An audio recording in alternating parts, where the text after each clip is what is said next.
Welcome. On behalf of His Royal Highness Omar Al-Ghazali, I bid you welcome to the Ladies and gentlemen,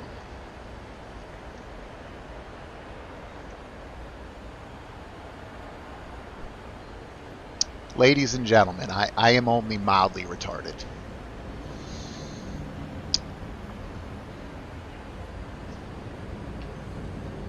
Let's try this one more time, because I have to switch this to PC now to make sure this works.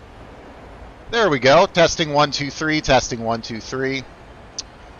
Ladies and gentlemen, I am only mildly retarded.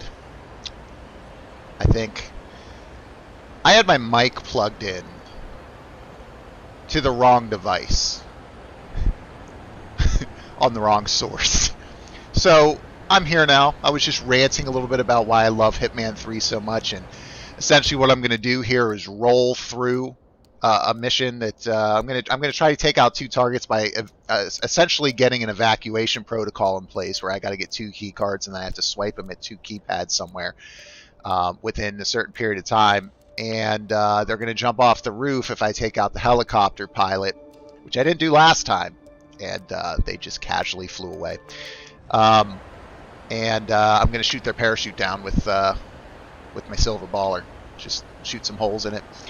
So Dark Souls 3, how did Dark Souls 3 kill it for you? That's a great question, Bert. So it's appropriate that you brought up Dark Souls 3 because this is a shortcut I'm walking towards that I unlocked on a last run that's very similar to Dark Souls. So this is going to immediately take me into a restricted location here. Dark Souls 3 killed it for me because of what Miyazaki did to the lore. I don't know if he thought he was being creative.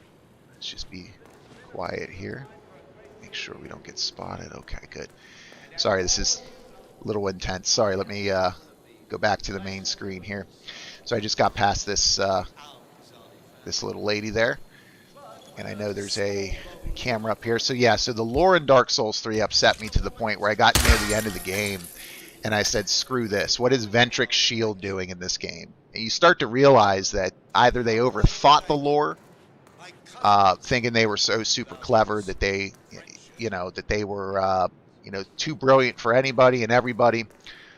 Or, let me save here real quick, just so I have a starting spot here. Long story short, the lore that they laid out in the original Dark Souls, in my opinion, was completely and totally ruined through Dark Souls 2 and Dark Souls 3. Let me turn down my, so we're not getting a double audio loop here. Let me turn down my and I have an idea, TV so you guys aren't picking it up. So the lore was just completely and totally butchered. I almost felt I felt like Miyazaki did it just to spite people who were really into the lore. That's not what I wanted to do. And unfortunately, it just totally ruined the game for me. The gameplay is phenomenal. It's the best playing Souls game that's out for sure. Put this away here. So I know what I need to do here. Yeah, but essentially, yeah, Dark Souls 3 was just, for the amount of time and effort that I put into that franchise and the aspects that I liked about it, they totally ruined it because the lore in the first one I just loved. But it just felt like Miyazaki was trolling players with what he did with the lore in 3, and I just wasn't a big fan of it, to the point where, yes, I just kind of gave up on the franchise because I was like, okay, now they're certainly past their peak. I don't want to say he lost his touch because I don't think that was it. By the way, you can climb up here, which I found out last time. So I got to be careful.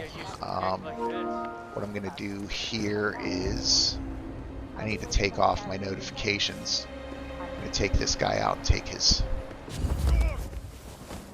his outfit. Sorry guys, by the way, this is like ridiculously intense when I'm playing, so I get like real focused and I'm not always talking, which is probably a good thing.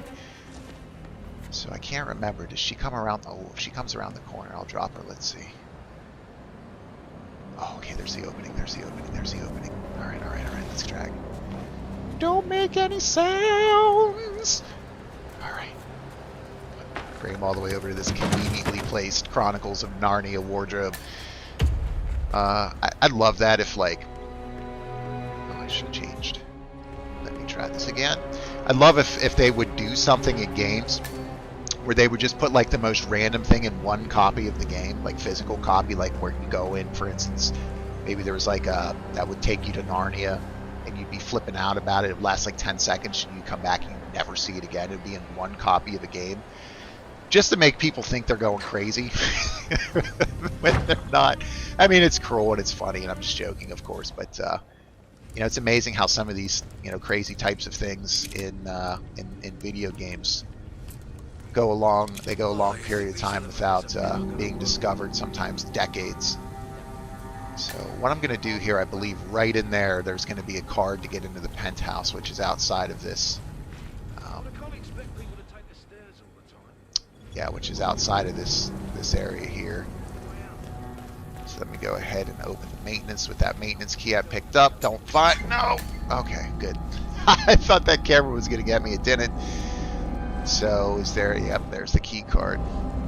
And by the way, it doesn't really matter if it saw me or not, because this is a room where I can destroy camera recording. So that is good.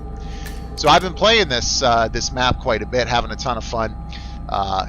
Definitely a much better player, playing a level that I actually know, unlike last week where I just put absolute crap on tape, just garbage. So I'd like to redeem myself a little bit here tonight if I can with some solid play in Hitman 3. So I'm going to leave here. Yeah, there's a maintenance dude. There's actually a shortcut that I unlocked. There was a shortcut that I unlocked. I'm trying to remember where it was, but it takes me up to the helicopter area where you can take out the helicopter pilot. Here's where I'm going to use that key card. What's nice about this is there are multiple different types of soldiers. This would be a good place to save. Different types of soldiers on this map. And you can see I'm considered trespassing here because I'm not a penthouse guard, right? I'm just like your standard. No, I don't need to worry about that camera. Standard guard. That's not exactly what I'm looking for, but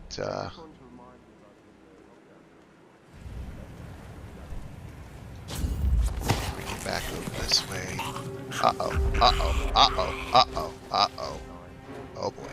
Oh boy, don't turn around, buddy. Do not turn around. Actually, I'm a little bit concerned here because if he turns around and sees that weapon, it's over. So this guy over here, and by the way, if you use your HUD in this game, I mean, you've got to. You know, so that bottom left, I see there's a little white dot down there. But this guy here, you know, he's turned around. He might have seen this weapon and come over to investigate. You can use that to your advantage. But this guy talks about the security code. And there's a key card in there, actually. So, you know, he's there on the phone talking about this code, which is 6927. Just make sure he doesn't. You know what? Give me this crowbar. All right. Let's take this guy out, shall we? I'm gonna leave that guy back there for now. This guy's asleep. So as long as you subdue him, it's essentially totally silent. Where's that crowbar? I could go up and just, you know, slowly choke this guy out, but I'm not going to because it's just fun to throw metal objects at people in this game. It's just fun. It's great. And I believe you can actually leave this guy here if you want. And I don't know if anyone passes, but I know his body's never been discovered because it just looks like he's sleeping. I don't know if that's a scripted thing or what. But the game is just diverse, man. It's just, there's so many different ways to do things. It just blows my mind. So I'm going to take one of these guards' uniforms. Now, it gets a little bit interesting up on the top floor where Carl Ingram is hanging out because, well, long story short, there's some people there that will know something's up. They're called enforcers. So essentially, there are enemies in this game that are wearing the same disguise. It will take some time to pick up who you are, but they can find and figure out who you are and blow your cover. Excuse me. So here I'm going to roll with just the weapons. I'm going to grab a banana, and I'm going to grab this key card out of the safe. So there's two of these. I'm trying to remember where the other one is. I believe it's in the security room down the hall. I believe it's, yeah, 6927. So I picked that up on previous runs by talking to or listening to people. That guy's one of them that kind of gives you that information. So let's this guy in here. Who's in here?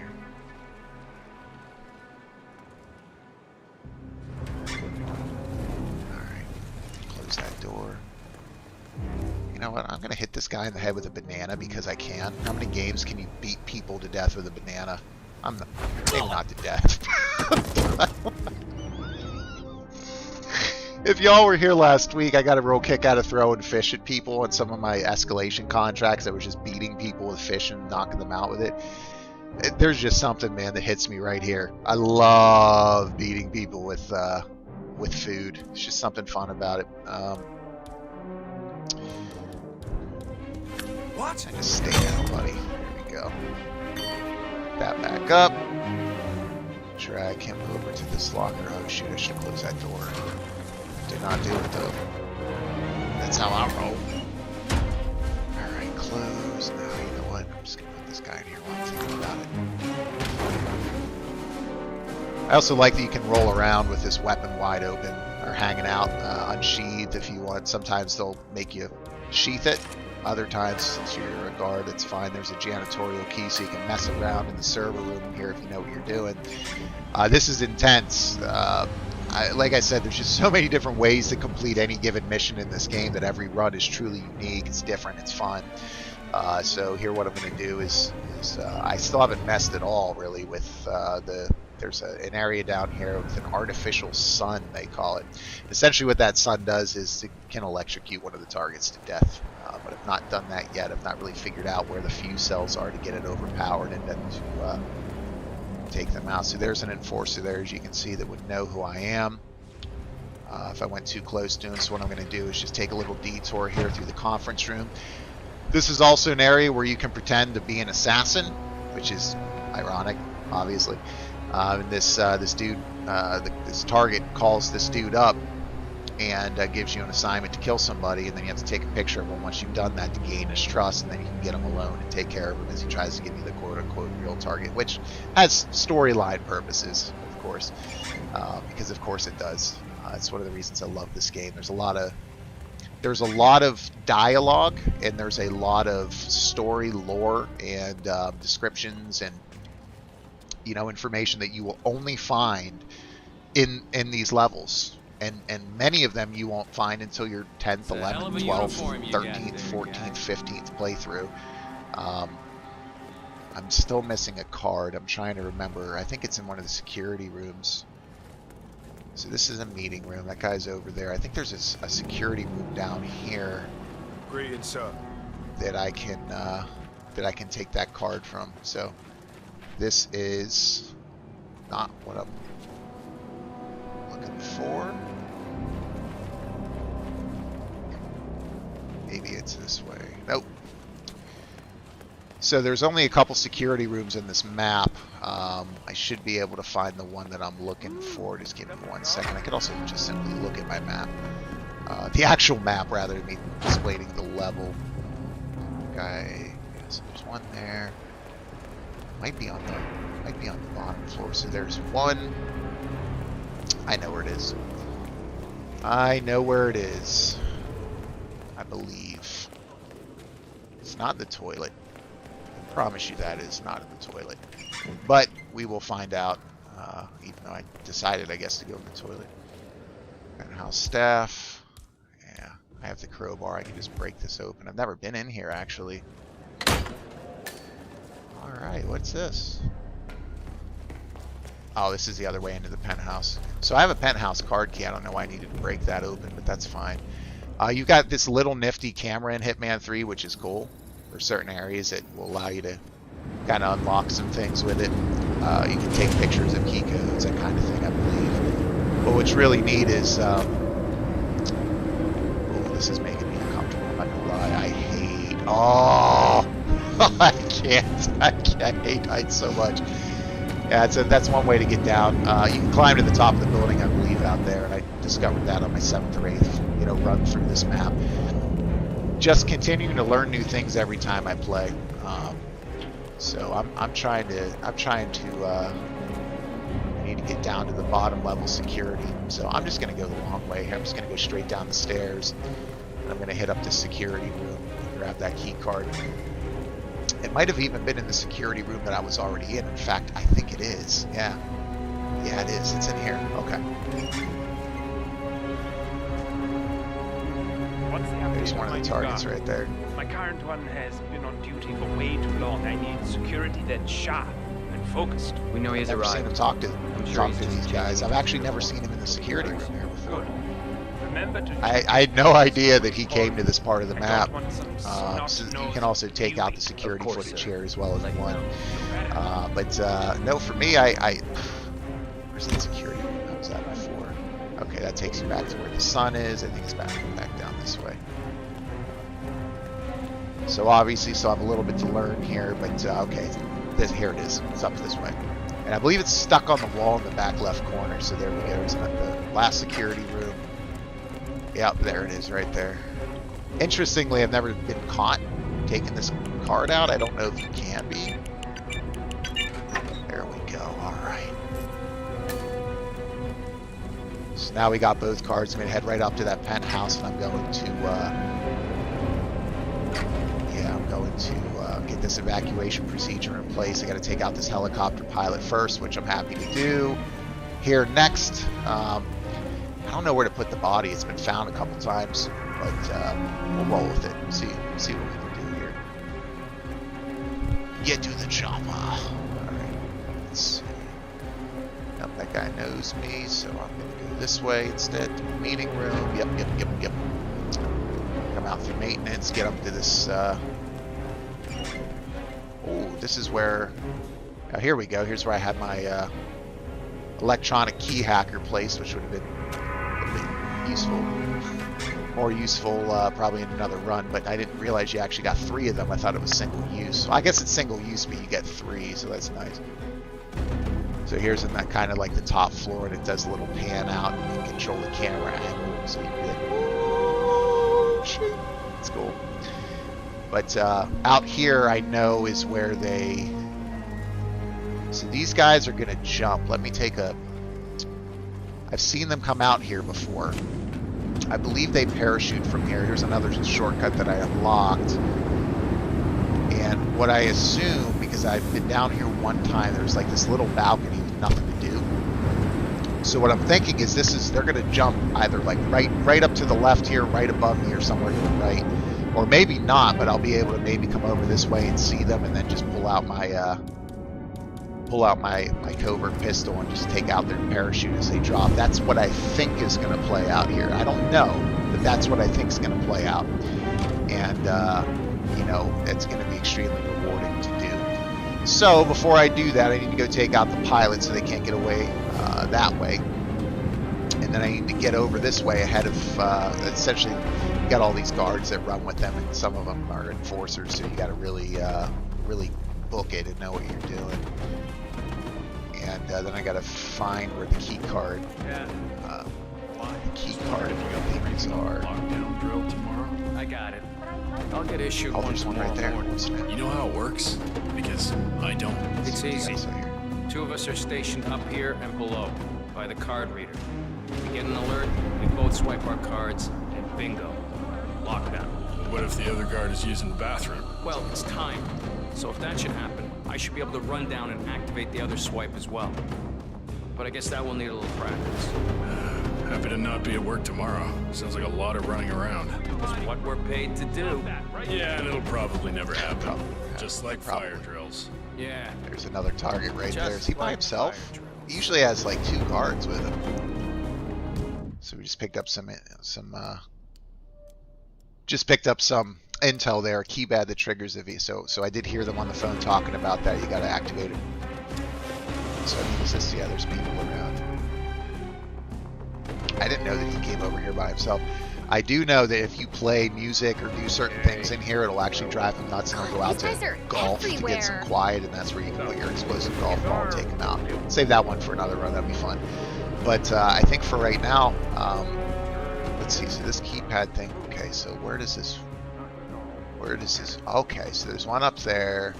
And then there's one. Oh yeah, you can. Yeah, I saw this before. You can cut their parachutes. So you can actually sabotage their parachutes and have them just jump with parachutes that are compromised. How do I get up this? I think the stairs are over this way. Let's see. Yeah, so there are two. There's a personal guard there. There's a second guard. So this is nice. I don't see any enforcers up here. Oh, there's one there. Okay, so I gotta take out the pilot first. Really glad I remembered that because I was just about to swipe that. I believe there's a secret door somewhere here. Let's see. Might be a good time. There's a shortcut over here. Yeah, so go ahead and save there just in case. See, this shortcut took me forever to find because I didn't know there was a door there with some maintenance area there. So here's the.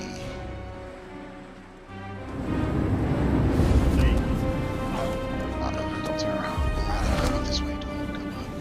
Okay. Is there a bin up here? I can drop him. I don't remember seeing one. The unfortunate thing is if you push him off the cliff right here, you know, you can dump him and it will eliminate him even though it's not really a far fall at all, like in the least. And I don't think it's a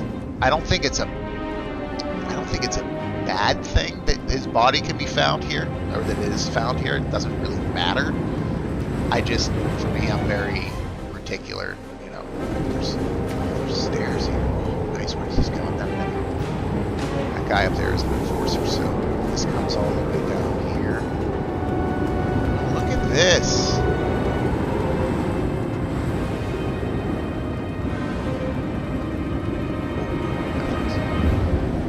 These. I wonder what I can do with these. I've never been here. That's cool. Maybe if I shoot these, it will. Maybe if I shoot these, it'll create a path down, and I can get that body down. Let's see. 1, 2. I missed 2. I'm getting old. Did that do anything at all? No. Thought maybe it could be a challenge or something, or maybe drop a ramp or something where I can bring that pilot body down. Look at the sky boxes too, man, in this game. I mean, Hitman does such a wonderful job of putting the player in these environments. So when you're in Italy, you feel like you're in Italy. When you're in Paris, you feel like you're in Paris. When you're in Dubai, you feel like you're in the United Arab Emirates. It's great. A lot of games struggle with that, I think. Hitman does it so well. The sound here of this wind is making me uncomfortable. That's all good. I don't want to kill this pilot. I don't want any non-targets killed on this run. So I took the pilot out. Both of these guards can pick up who I am, so there's one that's starting to get a little suspicious. There was also a shortcut here, which I was surprised that takes you onto the side of the building. I've not at all figured out what to do with that. But I'm ready to swipe these cards. I'm ready to get these guys in the air and then shoot them down with my pistol. I should have brought in a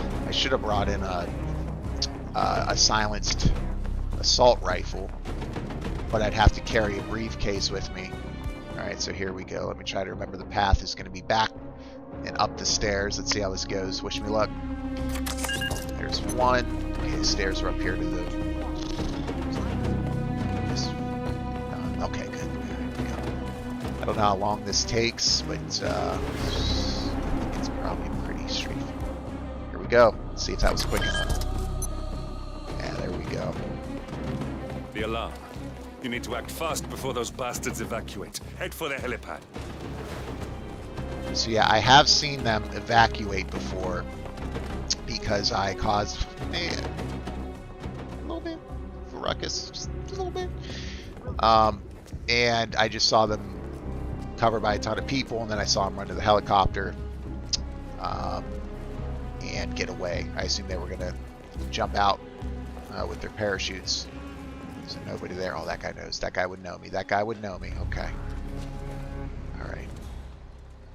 So this is cool. So Carl Ingram's down. Where's Stuyvesant? Kind of want to see... oh, he's still down. I guess it depends on where they are. Yeah, there we go. So they're both going to get in there. So they're going to meet up down there. I can't see them obviously through the floor, but you'll see here they'll probably pick up that there's been a body that they can find. You'll see it pop up in the top left of the screen, and I love that. I love that there's always a visual indicator when a body is found. I'm really tempted to just slash these. Maybe I'll do that on the next run or another run. There's the body that's found. So I love that it kind of gives you that little indicator no matter where you are on a level.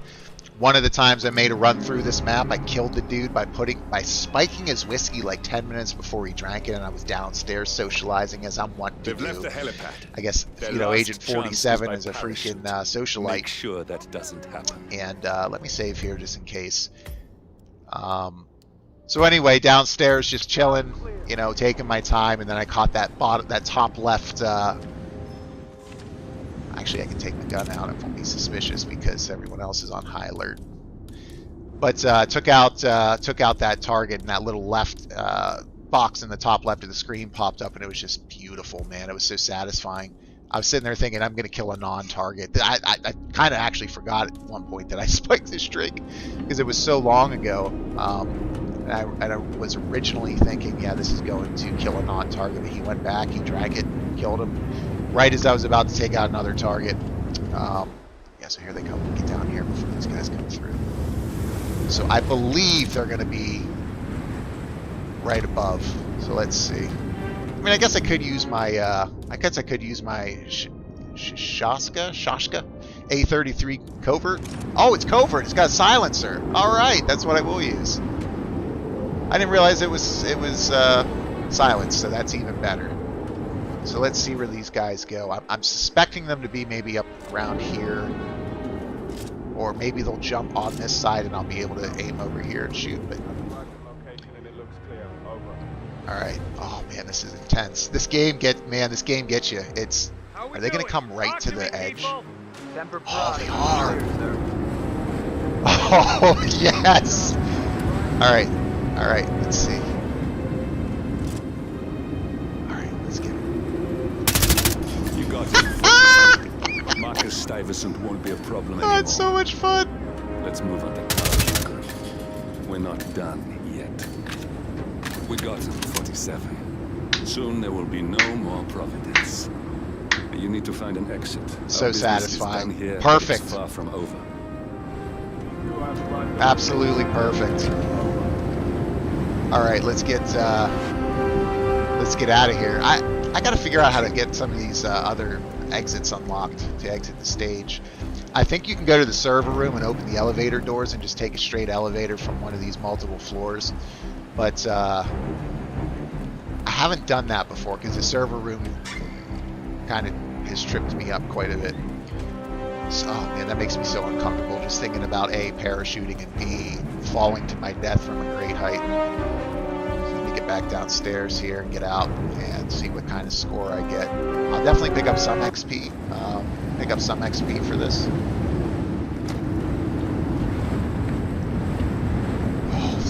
Oh, this makes me so uncomfortable. Yeah, I don't want to climb. I thought there would maybe be an area to drop down, so I'll just go down the old-fashioned way. Or I could go back up. Could actually go back up and jump off right where they did, I believe. But let's take the elevator out. Let's go out with style, shall we? Actually, this is going to be where I want to go. So yeah, I'll take the XP for that challenge because I saw that and I was like, this is cool. I definitely want to do that. It'd be so nice to be able to just leave right there. But unfortunately, I cannot do that. So we got the security room here. Where's the... Yeah, this is going to be where that artificial sun is. Yada, yada, yada. Right out into the main area. And you can read about the different characters in here and about this tower, which, by the way, is a real tower in the United Arab Emirates. So just the way that IOI have put just kind of that authenticity into a lot of these locations is just freaking brilliant. But I mean, again, the skyboxes. I'm up here hanging out. You're seeing the hot air balloons, and this is the first mission in Hitman 3. So let's just go right back down to that main elevator, get out of here. That's actually the guy's daughter there who doesn't know that he's alive. And he meets up with her. I dropped a chandelier on him before. Like I said, a lot of different ways to kill people.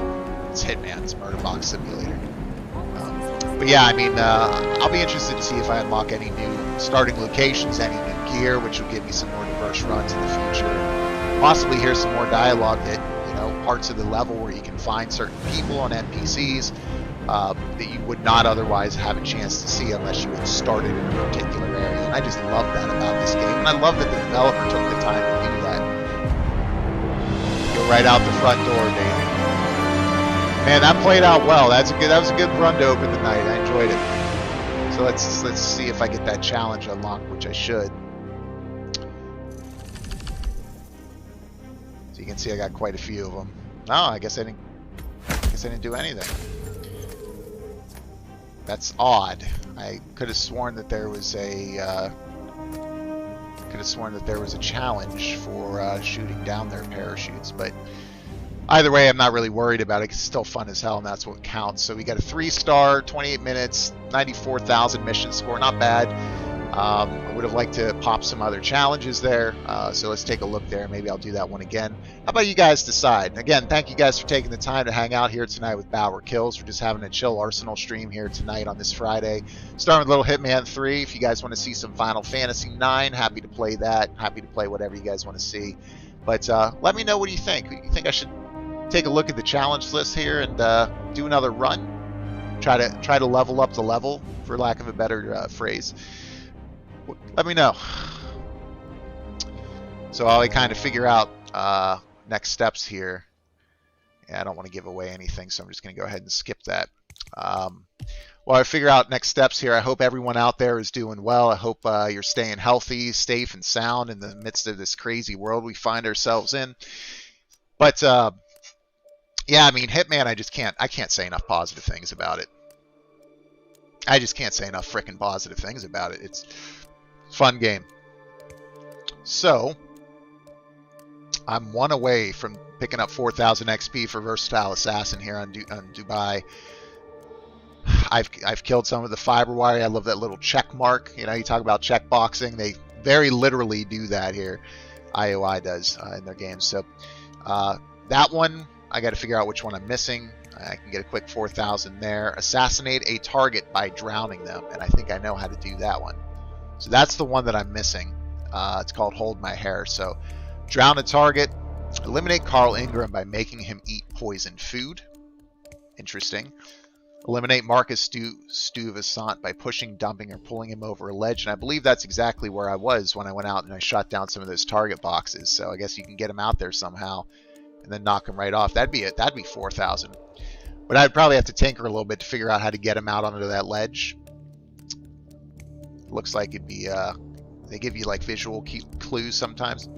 And by the way, these are just some of the possible assassinations. There's 15 for this level, but they are by no means exhaustive, especially when you start creating your own contracts, playing other players' contracts, you start doing escalations, those types of things. It's really endless. And there are secret assassinations and challenges and those types of things too. Angry Birdie, eliminate Carl by making him strike an explosive golf ball. That's a 4,000 right there. So you know what we're gonna do?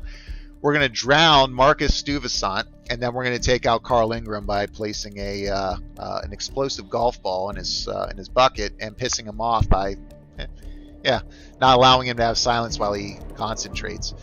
Get him out there to knock that out. So that's what we'll do. That's what I'm going to try to do next. I got to think of the best way to get Marcus Stuyvesant to get to the bathroom. I mean, I guess I could poison his food or his drink.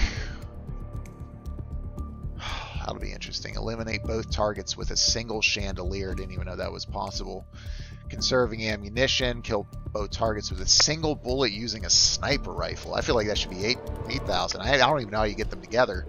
I mean, I guess I could snipe them while they're up there getting ready to parachute, but I mean, you'd have to. Yeah, I don't know. Electrocute Marcus Stuyvesant by using the sun at the art installation. So that's the one that I'd like to do. Haven't found. You have to find these fuse cells. Haven't found that yet, but got to play a little bit more. Open all electronic window shutters using the phone. That's 1,000. It looks like I'm missing one. But just so many different things to do. So let's go ahead and replan the mission here. I'm going to bring in with me some different things. So as a challenge, I'm going to go ahead and start. So what I'm going to do is I'm going to start undercover here. I'm going to start already infiltrated as a staffer, so that I can just go right behind the bar. If Stuyvesant goes to a bar, I can just go right up to his drink and nonchalantly poison it. No one knows any better. Love it. Let's switch up here so you guys can see the screen. And yeah, I think that's probably going to be the best bet to get him to a bathroom. I'm going to bring in different gear. I got to bring in some emetic poison pills and find some rat poison, because there's a reporter that I need to get rid of, who will... I don't believe Marcus goes to meet his daughter until you get rid of this reporter. I don't know if she's a reporter, but she's someone, and he'll only show up after she's gone. So I'm going to bring some emetic poison with me. I don't think I can... Yeah, you can't double book that. So let's see. Sedative pills. No. Modern lethal syringe. Nope. This is where I'm going to put the explosive golf ball. So I'm going to keep this... so some of these pistols here can get through frisks. So I'm going to roll with a custom 5mm DTI on this one, because I can get through frisks, and I don't know if I'm going to hit a frisk in this map or not. So let's go back in here on top of the world. If you want to check out the briefing, that might give a little bit away if you guys are trying to play through the other Hitmans. And we'll start here and see we'll see what happens. I think getting Carl Ingram out to knock a golf ball, it's going to be fairly easy. But I'm gonna have to work on Stuyvesant to make sure that he is able to drink some poison or eat poison in some way, shape, or form. So here's some dialogue that you can sit here through their entire briefing and learn some new things, which I think is really cool. There's a guard here that will walk up. You can see that instead of having that solid white above his head, it's now kind of an oval that's opaque, because if you're blending in somehow, and here I'm just sitting here in the staff meeting, they will not be able to tell, even if they're an enforcer. Pick up his hands, I might need it. Okay, this guy's coming. Sit down. Alright, first things first. He looks through the window, I your believe. Yep. These are important people who do not need to be I always thought it was funny too, where it's like, I guess Agent 47's so good at his job that no one's been able to pick up. He's got a frickin' barcode on the back of his skull, you know. Rich means weird. Yeah, I think I'm gonna have a little bit of a shorter stream tonight, guys. I think I'm gonna do this run, and then I'm gonna pop in Final Fantasy 9, just grind a couple Grand Dragons, talk about that briefly, and then hop off, because there's some other stuff that I want to play and some other things that I want to do, we'll say, before I come back to gaming. So, alright, how am I gonna get past this guy? Alright, is this a window I can open? Oh no, I could just probably crawl out of there. Alright, so this is going to be a little bit more intense than this last run, because there's a lot more white dots. Kitchen staff, cool. I should probably save. Haven't done that yet. So, anyway, let me know what you guys are doing, what you're thinking, how you're feeling. Keep an eye on my channel if you don't mind, because I will have some videos coming your way. I'm going to be talking about Final Fantasy 7 and Resident Evil 8. I'm sure it's around here somewhere. Don't you worry. Yeah, there is. I'm just gonna... Yeah, I don't have... Also out there looking. I don't have But what I this need is to have. What's awful. this here? I mean, I'm in my Transfer boxers and papers. You are a woman. It's just... Papers detailing the new recruit's prior bodyguard assignments and duties and orders. To appear at the tower, his past experience includes working for Dawood Rangan. That's one of your targets from a previous level, I believe in the last game. A recently deceased Bollywood film producer. Yeah, it's in Mumbai. That's an amazing level. That might be the best level in any Hitman. I mean, all the levels are so good. There's one in this one from Berlin that's amazing. But I love seeing the references back to other targets and stuff, and kind of how it plays a role, even just in the lore of the universe. You know, how things are connected. It's nice. And some obscure mentions of his cutlery-related Boy Scout badges. Okay. Oh, embarrassing. Oh, it's nothing I haven't seen before. But you don't understand. I'm let's see military. here. We military men are used to punctuality. I was supposed to be Hoping to ready and find present my some- papers Ooh, half there's an a key. hour ago. Pick up a locker key. Okay, fair enough. Yes, you men in the Which army locker with do I your want? papers. Super fun. I can't open that one. Well, I get it. Yes. Are you making fun of me? That's so cruel. Do you know what a man is without his gun? Alright, so we got a soda can Man here, in and his we picked boxers. up more medic Crying bills. like a baby. Alright, now we're cooking with You women gasoline, will ladies and never gentlemen. understand. So, I don't think we ever will. I've now got the ability to make the reporter sick to get her out of the way, and to make one of the targets sick so I can drown him to get that XP. So let me see where we're at here. And again, thank you guys for taking the time to join Bauer's Arsenal stream. Playing a little Hitman 3 for now. Might hop to some Final Fantasy 9, some pre-disc 4 grinding here after this run. We'll see. But I'm a little bit nervous about this run. That last run that I did, I had planned, I think, quite well. Went off great. With the exception of the fact that I didn't get the challenge that I thought existed for shooting down the parachutes. But how cool is that you can still do that, even if it's not tied to a specific challenge? Especially once you unlock level 20 mastery on any given level, then it's just an open game. You make your contracts, you take people out the way you want to, you do escalation contracts. There's just so much to do. At any given time. It's just brilliant. I mean, it's just, I say that a lot. I know I'm beating a dead horse at this point. Sorry if you're watching, PETA. I can change my freaking language. But, sorry, I've been hearing a lot of stuff like from PETA about, oh, don't say beat a dead horse. You know, Waiters will be. I'm going to. Because why would I not? Alright, so I believe I can poison this. This is where I believe that reporter goes. So let's put that poison in there. Can I poison the serve whiskey as waiter? So I bet you that I can poison the whiskey. There we go. There's the Agent 47 I know and love. So once I get her out of the way here and bring Marcus Stufant down here to reunite with his daughter, then I can offer him up some whiskey, poison him, and then drown him. So there's his daughter coming in right now. Right on time, just like clockwork. This game is so good. It's just so good. These really are little pocket, little mini universes. They are. It just, man, the game just continues to just blow my mind. It's just so satisfying when things go well. When things don't go well, if you want to shoot your way out of situations, do it. Have fun.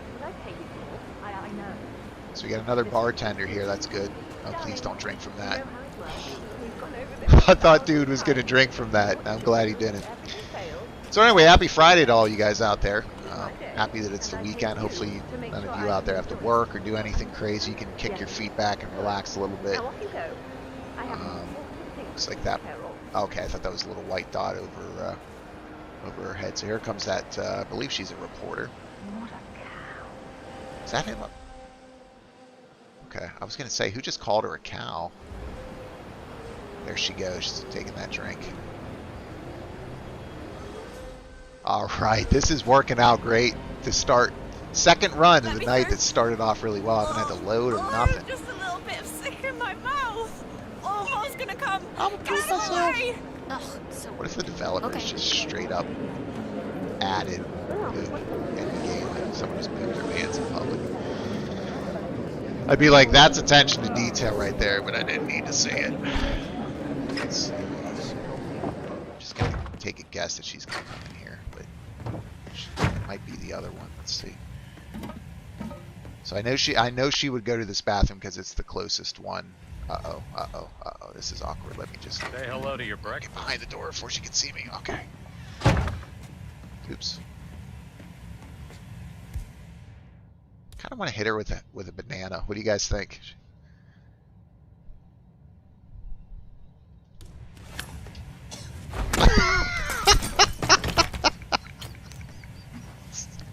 So fun.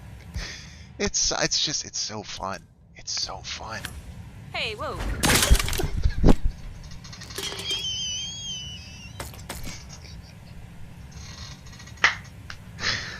Oh my god, it's so fun. The sound design when you just hit her in the face at point blank range with a pop can is it's great.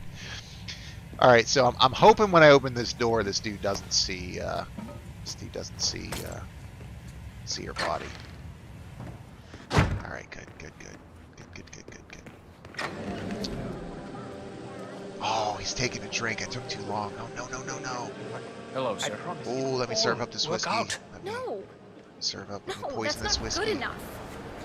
One minute I'm crying over your grave, and the next you call me and man, say, I "Hey, missed the hon, opportunity guess to what? poison this Pop's drink." still alive." That's so No time to cruel. talk. I know, but you have to Oh man, I understand. wasn't fast enough. Let's see if this guy will As notice much that I'm wealth doing as we something wrong have, here. you have to sometimes He work shouldn't, with some even though it's kind of obvious that I just What, put like pills in mob? this drink, but that's fine. I'm a bartender. It's Mob. okay. This is much worse, and you have to understand. Could I This is why poison I this had from to here? do this, to protect myself, and most important, to protect you. Let's see if he comes What, back and Dad? takes another drink. It could be worse than the Otherwise, I'll fucking reload it from So the wheels bathroom I was turn just the in, world come in back motion. and poison that whiskey. I didn't realize I had to be Now, blending in to do that. Cornelia, Poison the whiskey and offer You it need up to to listen him. to Let's me see. very carefully. I am part of an organization. Also listening to some One new of the dialogue. biggest I cogs knew in he the could meet system, with if you her will, here. I've but only done it once. I dropped one of the minor there's a wheels has chandelier grown above here that you can steadily drop on him. dangerous, Killed them and we both. must I felt make bad. immediate repairs. This guy's a pretty evil dude, so it is what it is. All in due time, And my bunny. It's complicated, but in yeah, it short, was, someone is in the process of a hostile sorry, I'm just takeover really into of the everything that is really dear into to the lore me, of this and universe. It's he pretty cool. is So, a very dangerous man. Okay, so now what? How You did just Dark pretend Souls to be 3 kill dead? it for you? Oh, yeah, so I answered that a little bit earlier, man, but I'll answer it again there, Bert. The lore in Dark Souls 3 killed it for me. What Miyazaki did to the lore established in the original Dark Souls is a travesty. I thought it was trolly. I think he did it just to piss off the fans who he probably thought were looking too much into his art, into his lore. Or maybe he and From Software just got too, You need to accept that. you know, maybe they just got too, they just overthought it. You know I You hate know, that's your very opinions. possible I too, where only they think tolerate they're this clever, because you're more my clever than father. they were. Look at what you So it have just done came with off the as art try too hard. foundation. It ruined a bunch of the lore for me Ability to personally, become and that's one just of our me. I biggest can't speak for businesses. anybody else. I'm just speaking You for alone. myself. It got me to the point where I got near the end of the game, Proud of you. and I was like, And when we I'm not regain finishing. the throne, out of I want you spite, to be I'm not my going to finish heir. this, and I never did. Please. Never beat it. honey. But gameplay-wise, Say Dark yes. Souls 3 is amazing. Gameplay-wise, the gameplay is great. Too much. I was I just a know little too you are personally upset. attached to Think the about lore. it. You know, the reasons I'll why I have liked it so someone much. contact you, but All right, now, Stuvot, please maybe forever, come back and drink from this you have cocktail. to accept me as dead. I don't believe this. I love you more than anything else. Just think about it. So let's see if he comes and I'm drinks. going I don't now. think he will. I think we're gonna have to reload it Bye, and serve my him dear. whiskey. Looks like I only get one chance there when he's walking Dad. back from the railing to do it. Is he gonna walk away? He's gonna walk away. Yeah.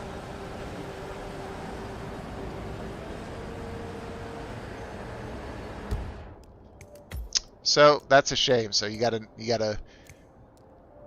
Where was this? 2051. So this was 5 minutes ago. Yeah, let's reload that up and see. That sucks. I can't believe I missed it. I got too I got too interested in beating people with bananas and throwing pop cans in their face at point blank range. Oh, I'm sure you can handle it. That's what I pay you for. I know. But this could be a serious problem. So I could actually, because I know he drinks from this cocktail now. So this guy's gonna create, yeah, he's gonna create the drink. That this dude is going to, sorry, to drink from. So I could poison his cocktail, or let's see if he moves it. Or I could just simply poison this whiskey, act as a bartender, and serve it to him. I think that's the route that I'd like to take. So she's gonna take that. I know now where she goes, so I can go up there ahead of time, and hopefully I can get back in time to poison him with that whiskey. So what I'm actually going to do here quick is just save so that I don't have to sit through that waiting for her to come up and take a drink and all that stuff and go from there.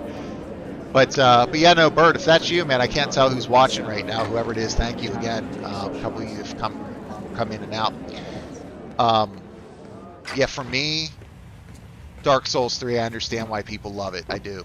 I get it, 100%. I got frustrated because I felt like Miyazaki either intentionally destroyed the lore, or they just got too clever with it and just. Yeah, Dark Souls 2's lore was really good, but the first one was just untouched. The first Dark Souls and Bloodborne are, in my opinion, the best Souls games, and it's not even close. So let me just take her out. Run back here quick. Oh, I should have closed that door. Oh my gosh! Oh my gosh! Oh my gosh! I almost missed it. All right, so he's. I will. 1 sec. Let me just get on. He's already there. There's his drink. Let me see if I can't poison this and offer it up to him. Let's see. Sorry, everything has turned out this way. But you have There to we go, understand. sir. Why don't you give this a Last try? time you- Whoa. All right, there we go. We're in business. Glad to be of service. Nicely done. All right. All right, so we're going to get the drowned, and then we're going to go up and we're going to take out Carl Ingram with an explosive golf ball. This is Because why not? not It's hitting happening. him. Jeez.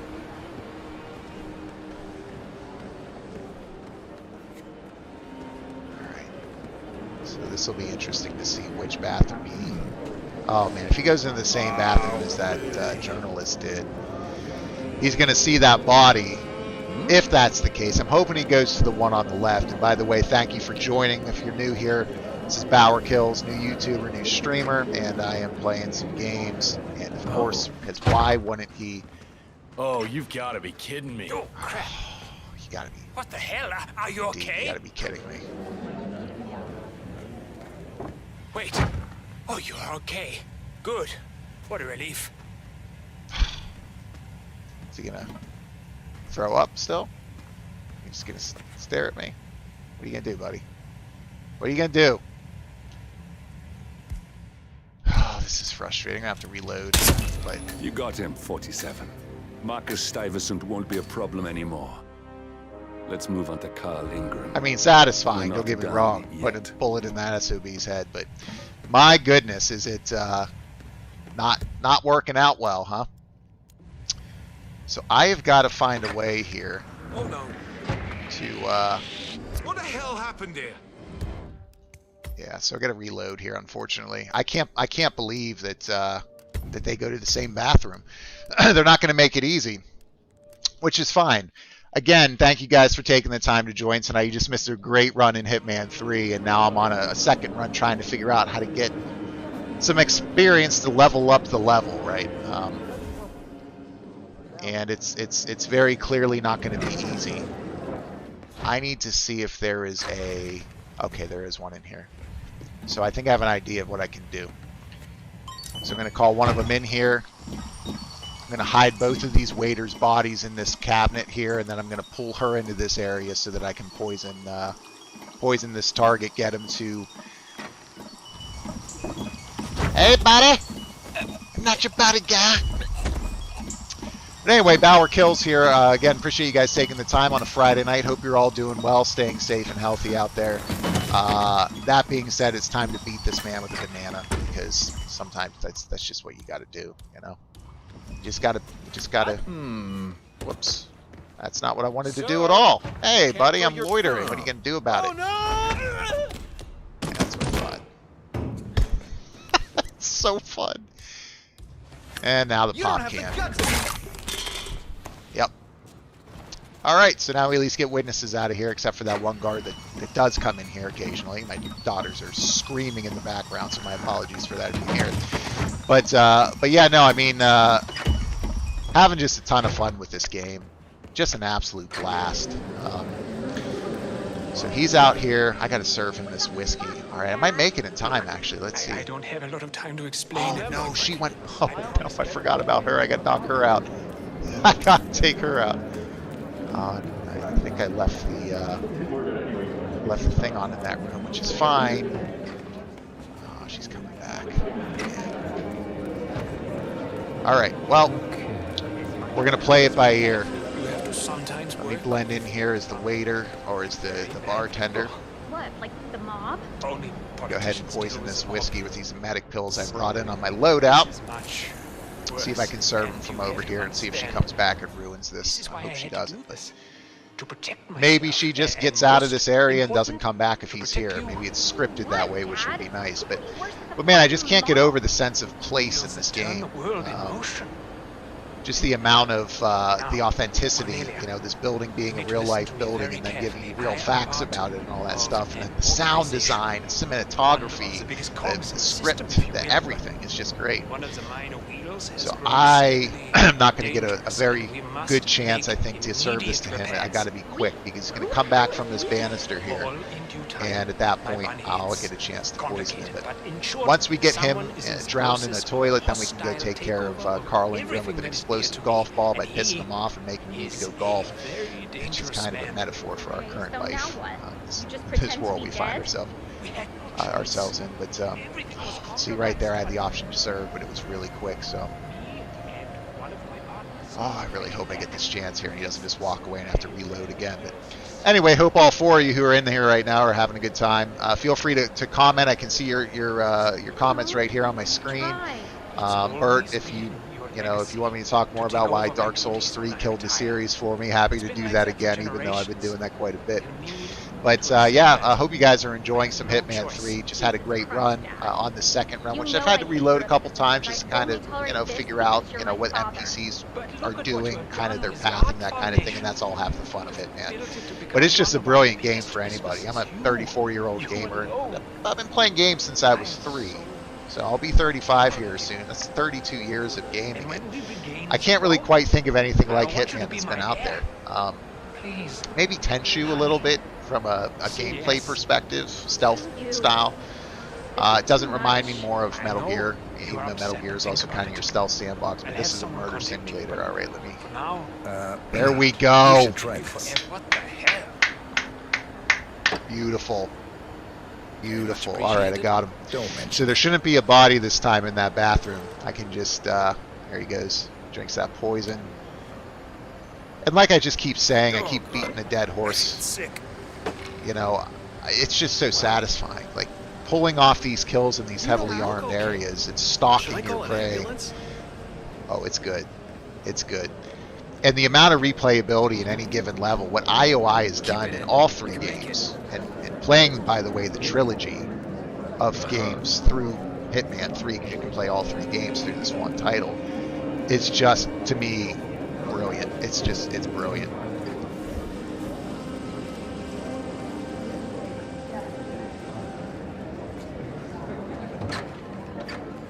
So there she is from where I poisoned her earlier. She stopped throwing up. She's feeling a little bit better. Here comes her drowning. Oh! Right in not only his vomit, but her vomit. That's nasty, man, but I love it.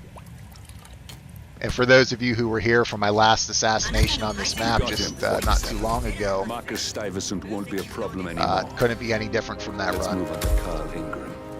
Alright, so there's no guards that are out there that can do anything here. I want to make sure that there's no way someone can see him through the window or something dumb, and I don't believe anybody that comes into this bathroom from what I've seen thus far. So who we got out here? We've got, okay, so there's a guard here.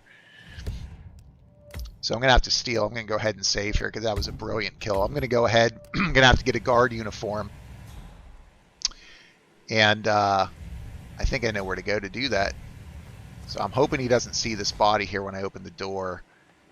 In fact, let me make sure he doesn't, because if he doesn't move, I'm going to have to go take him out. But we've got this Lucy lady out here.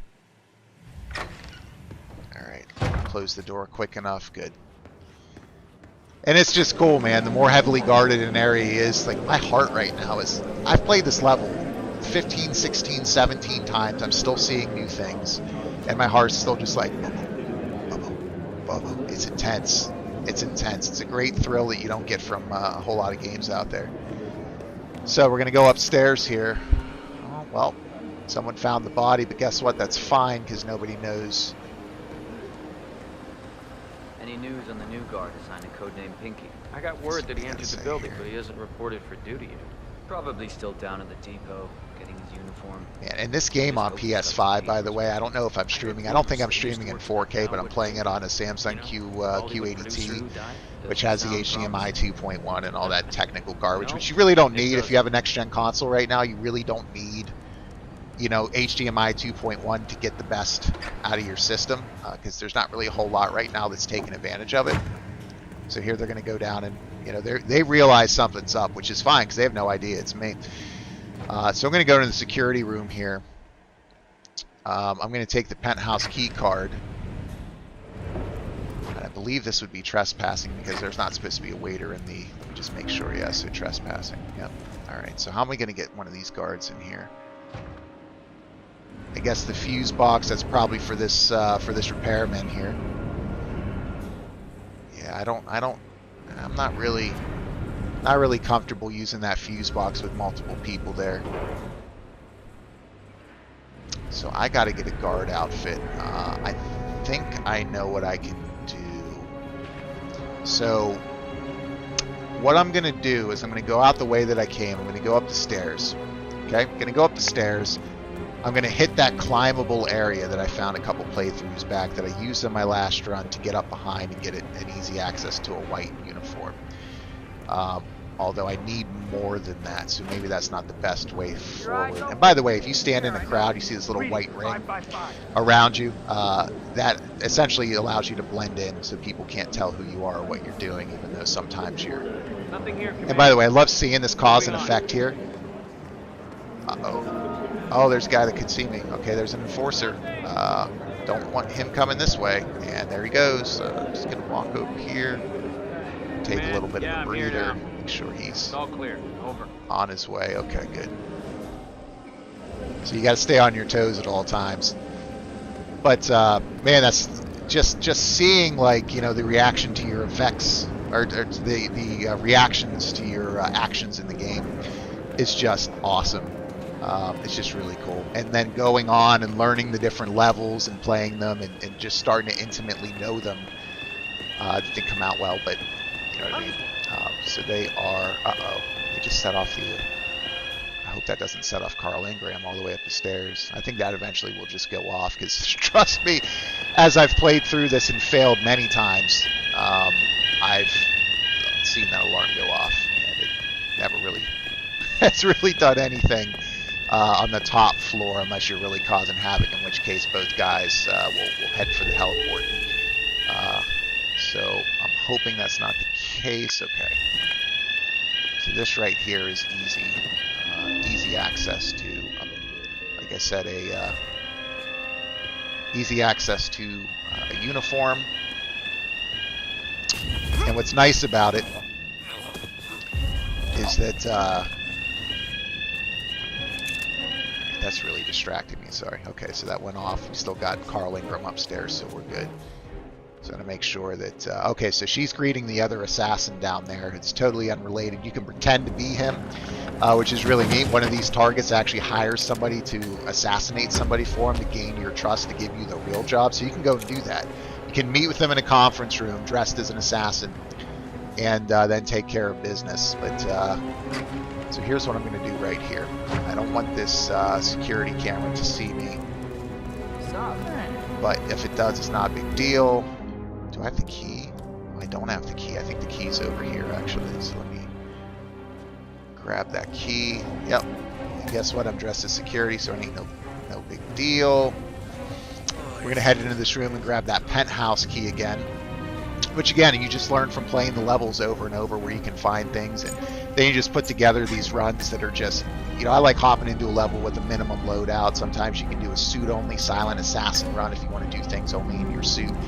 You, of course, can do that. Actually, let me destroy the cameras here so that we can't be seen by any cameras because that'll affect your score at the end. So the recordings are taken care of. And what's nice is you don't have to worry about cameras anywhere else in the level when you do that. I'm actually not a big fan of that. There are multiple rooms that have the option for you to destroy cameras. I'd appreciate it, I think, a little bit more if it... You know, it required you to pick up the penthouse key card while I was in there? I feel like I had to have. Did I not? I don't think I did. So, you know, there's multiple areas where you can erase a camera recording, but there are cameras all over the place. Whether you're in yeah, I did pick it up. Okay. Whether you're in a level, you know, that's based in Colombia, where your goal is to take out multiple, essentially the heads of a cartel, which is intense, or large sprawling mansions, whatever it is, you know, complex like this, there's typically multiple nerve centers, for lack of a better word. And you'll see in the bottom left here, now I'm trespassing because I'm not supposed to be here, but I know where I'm going, what I'm doing. There's another camera there that we took out. We don't have to worry about. So this dude.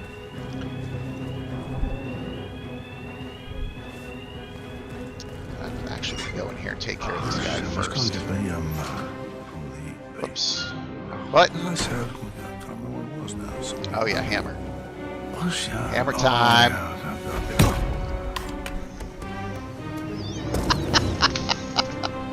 The ragdoll, man. The ragdoll physics are just, they always get me. They've gotten me for as long as I can remember.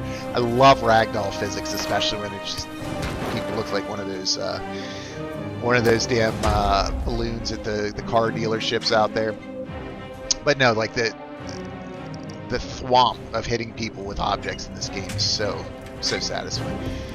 Let's see, I can throw out, actually I can throw this crowbar over here. I should get him to wonder what's up. So I'm going to open the door that way. Anyone there? Come out with your hands on your head.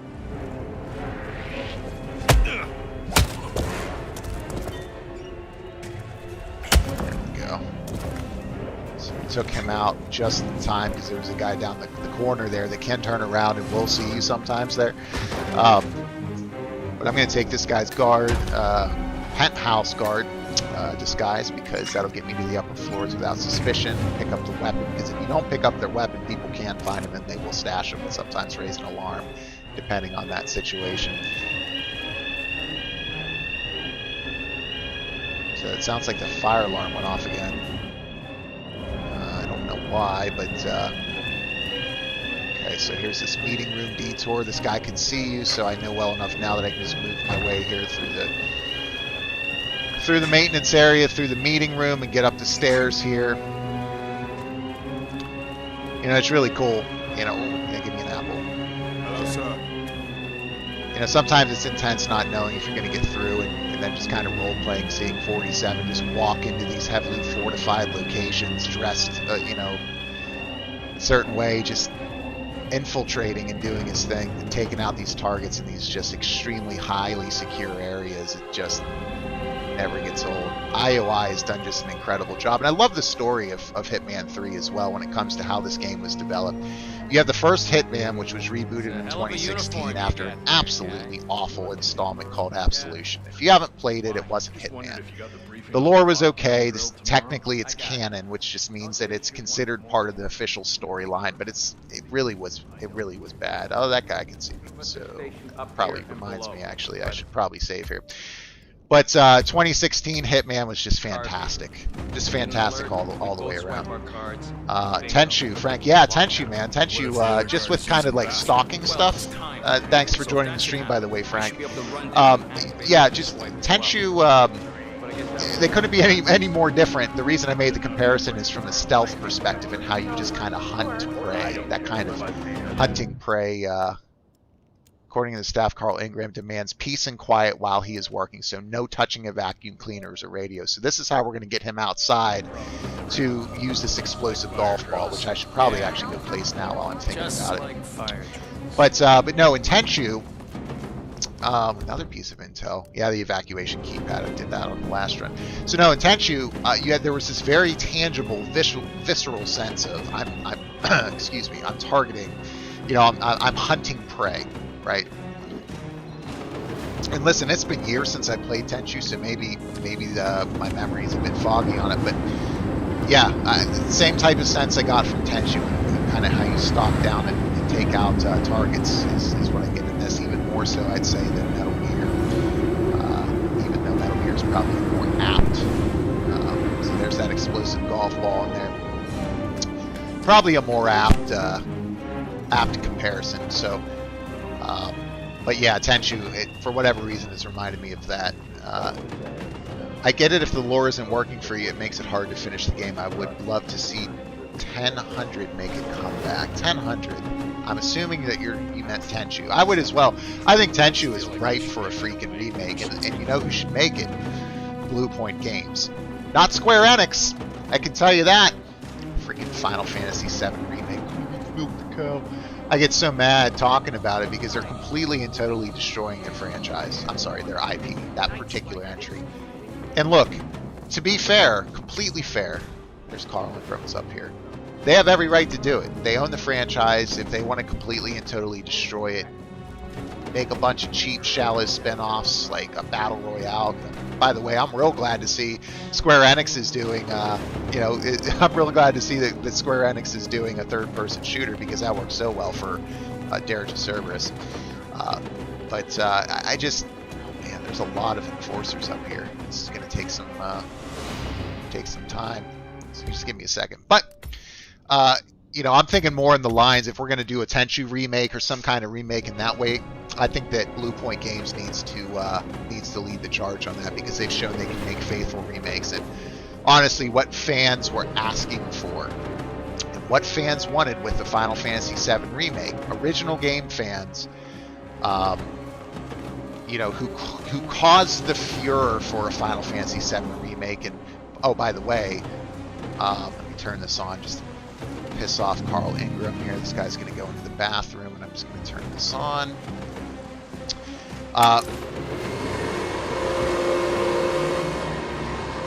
Where the hell is that racket coming from? I said I need a piece. I need to work.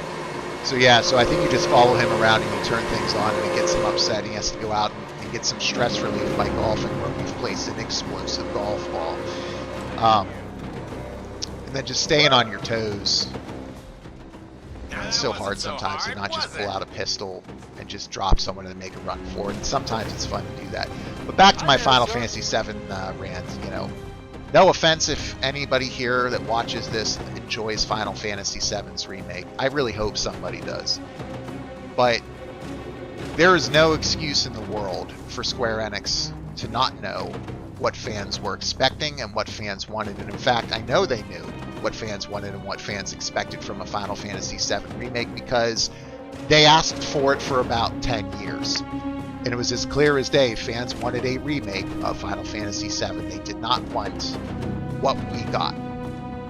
And I'm not going to get too deep into it, just in case people are watching that haven't played it.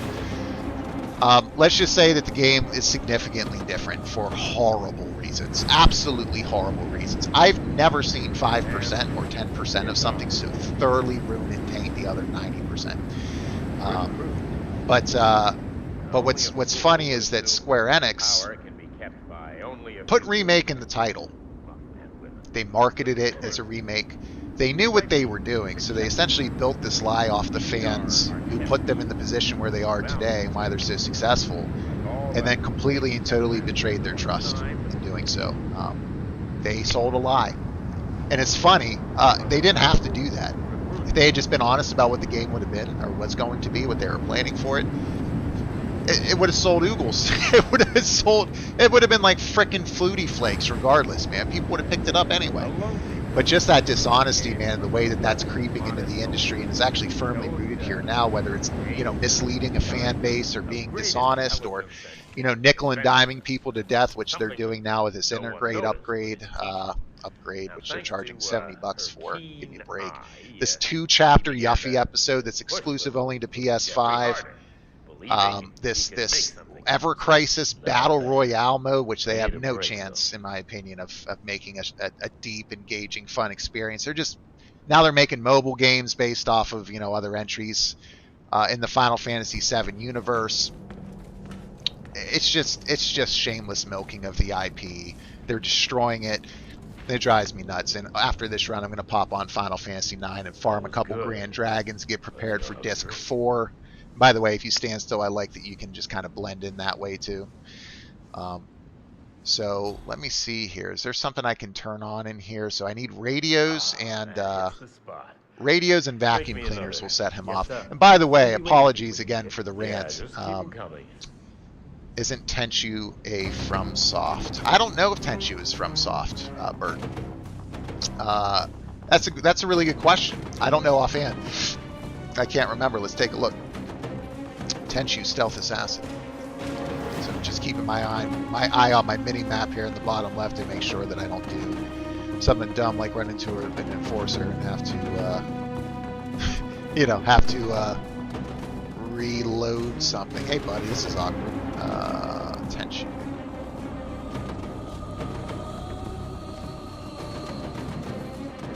Tenchu. Stealth Assassins. Oh, there's an S on the end. Stealth Assassins. No, I'm not a robot, Google. I'm just using a VPN because I care about my privacy. Series Tenchu. Alright, let's see. Alright, so I know in this room what upsets our target here. Developed by Acquire and published by Sony Music Entertainment Japan and Activision in North America. So no, it was not FromSoft unless Acquire eventually became... Yeah, no, it's not from. But that's still a good call, man. Let's get Carl Ingram out to hit this golf ball now. Where is the... Yeah, there we go. Turn this radio on, make sure there's not anybody here watching. So now he's just going to lose his mind and say, I got to go out and do my thing. Mark it on my documents here.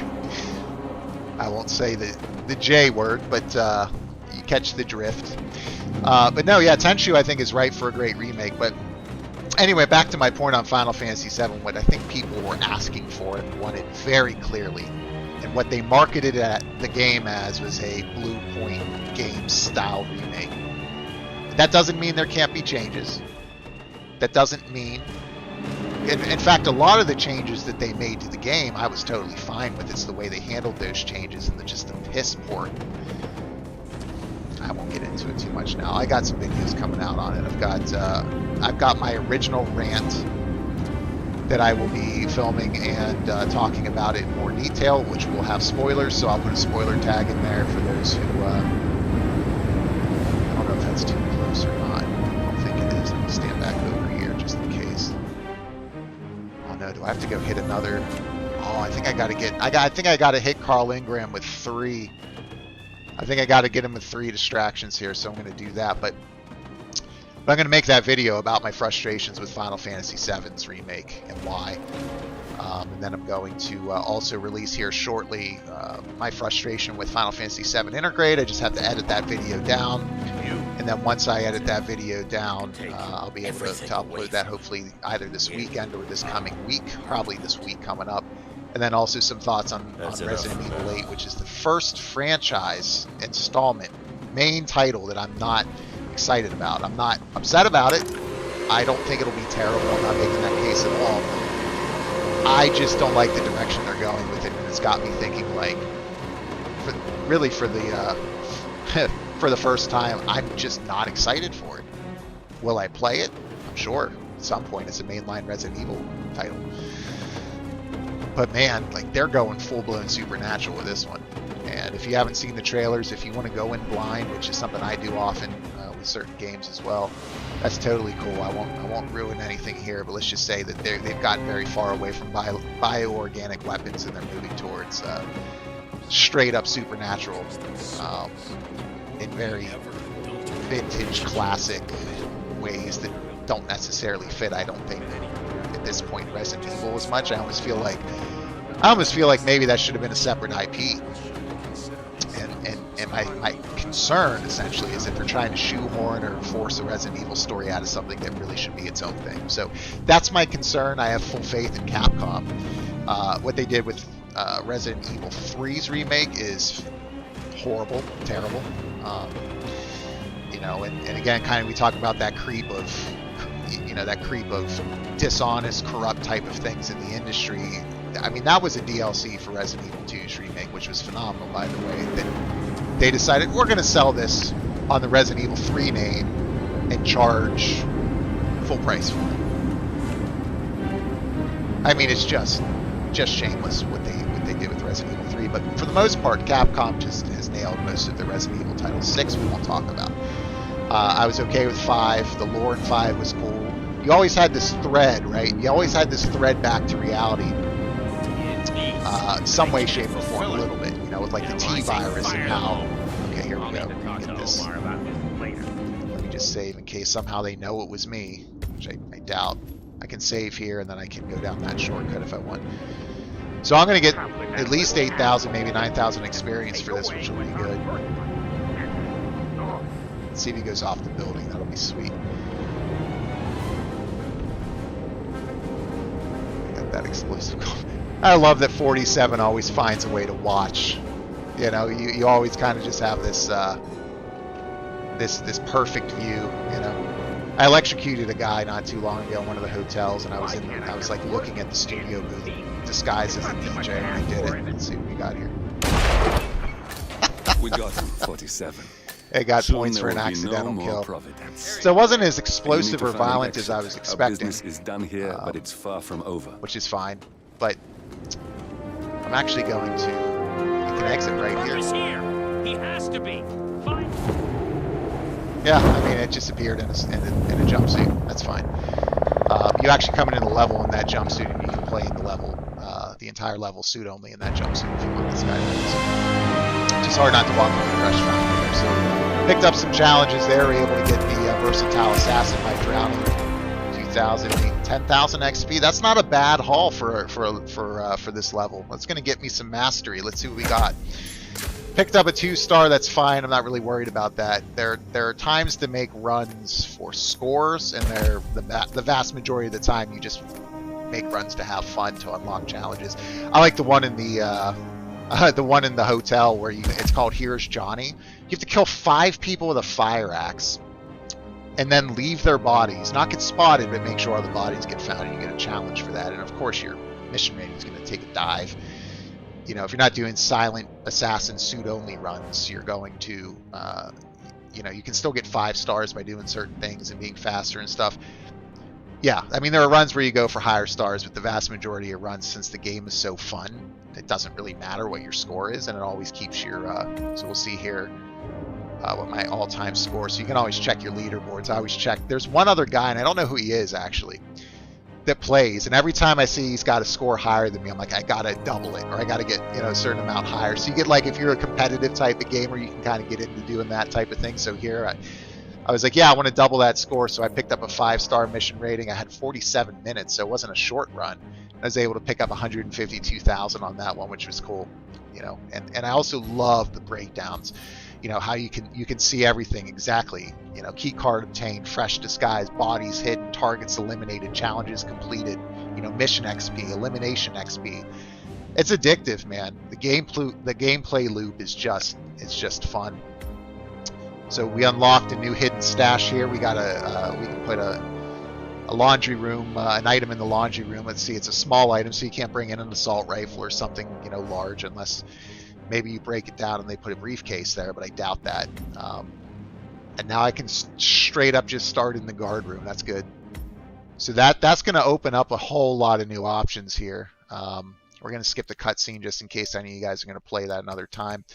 But again, I see 3 of you guys are on here. I appreciate you guys taking the time to check out both the stream and the channel. I appreciate you all being very patient. Let me switch things here real quick so that we can talk a little bit. Let's talk here. All of your support, guys, has meant the world. And you know what? I started doing this back in July, maybe early August. And I started releasing videos and learning. Still, lighting. You know, I got lights here and got another one over here, and I'm still trying to figure out, how does my face look? Is this too bright? You know. So you know, working on lighting and working on video editing, and you know, just learning the ropes, right? And I knew that the ramp up to like full-time content was going to take some time. I thought maybe it'd even take a year, and we're on the path for that. My current studio is being built out. I'm finishing some things up, but I think that's going to be ready very soon. Very soon, that's going to be ready. So I think this weekend I'm going to make significant progress on that. And once that's ready, I got this desk back here to build. I can sit up here. I can edit. I can stream. I can do all those things in a much better layout and format. And then I should be able to start.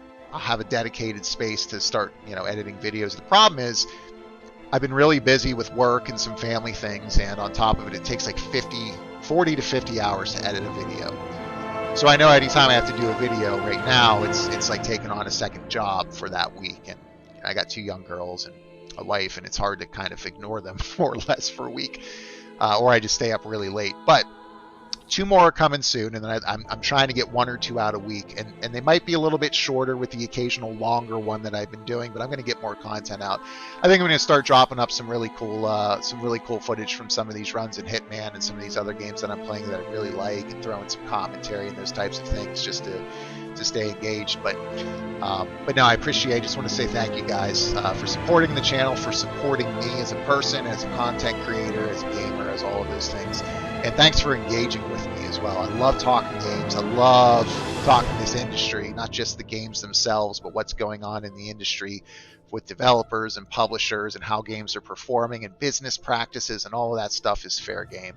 So thank y'all. Hope everyone out there is doing well and staying safe and healthy. So yeah, for those that don't know, again, you can break down all of the campaigns. So if I wanted to play, here's the first Hitman game in 2016, and I never finished that thought, so I'll finish that here real quick.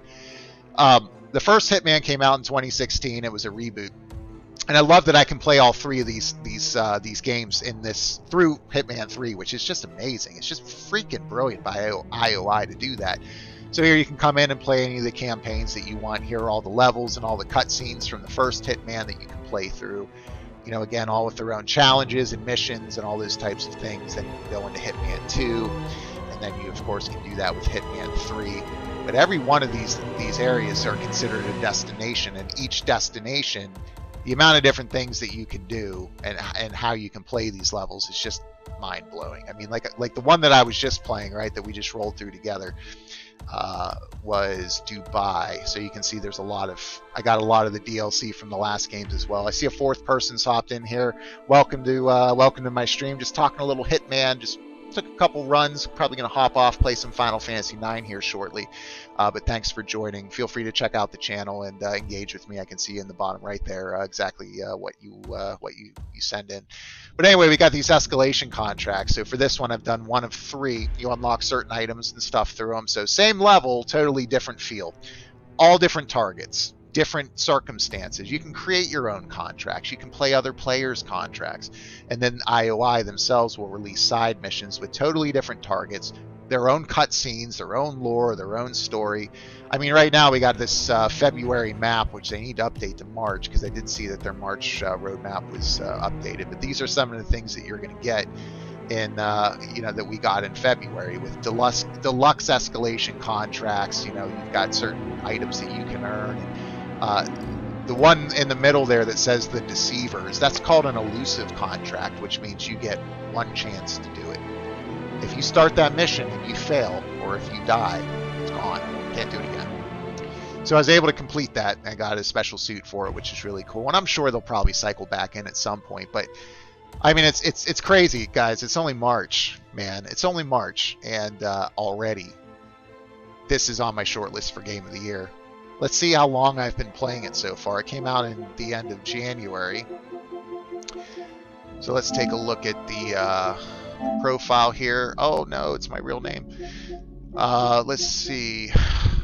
Total play hours 80. That's crazy. So I've been playing this already for 80 hours, and I feel like I've just scratched the surface of it. And by the way, kudos to PlayStation. So PS5 has kind of been a disappointment for me. I'll be just flat out honest. From a UI perspective, the PS5 has really not been all that great. Had a lot of issues with it. Certain things I can talk about. If you guys have any questions, hit me up in that box. I'm happy to talk about them. But I do love that they took some initiative from what the Nintendo Switch does, which doesn't have achievements, and I'm good with that, because I grew up playing games where your only achievement was items in your inventory, some of which are in Final Fantasy 9, by the way, like Athlete Queen. Long story, but or a star next to your memory card in your save file. Oh my God, those were the days. But the hours you've played in games, and some of these are woefully off. Some of them are. Genshin Impact, I know I've played longer than 274 hours, but that's probably only off by 25. Final Fantasy 14 Online is closer to 1,000, so they only started picking up playtime from that from another time. But I love that now, in addition to trophies, you now have that time play that you can check out for all your friends and yourself as well, which is pretty cool. So yeah, I have some issues with Hitman, or with PS5 rather, where you can't do simple things that you can do on like the Switch, like take a screenshot. So if I'm playing a level in Hitman and I try to take a screenshot, it'll pause the game and then my screenshot will be of the pause menu instead of just taking a screenshot right there. Other times the game won't stop. It'll just, or they won't take that screenshot. Again, my daughter's screaming. I apologize. But essentially what will happen is it will take, you know, a couple seconds for you to take that screenshot. And by the time you take that screenshot, it's gone. The screen you wanted is gone. So there are some clunky things. I really dislike the XMB. The XMB itself is... it's familiar in a lot of ways, but it's really clunky in a lot of others. So if I want to just quickly see, for instance, who's playing online, I have to go down to this game-based thing. And it just shows you, first and foremost, recent parties. I can't see who's playing unless I go all the way down here, and sometimes it just takes a long period of time to do that. It's really frustrating. So there's just a lot of clunkiness to it. There's no expandable storage right now, which to me is so inexcusable I can't articulate it. You only get a terabyte on here, man. And Call of Duty is like, well, you get a terabyte, but you got like 155 taken up by the OS and some of the other things. So you're only really operating with 800 and some gigabytes. Call of Duty is 560 gigs, so you're looking at like 2 games, maybe, if you are a Call of Duty fan, which I know probably some of you guys are. You play the Warzone, which is great. I don't know. I get the sense that it's not complete yet. It's not ready.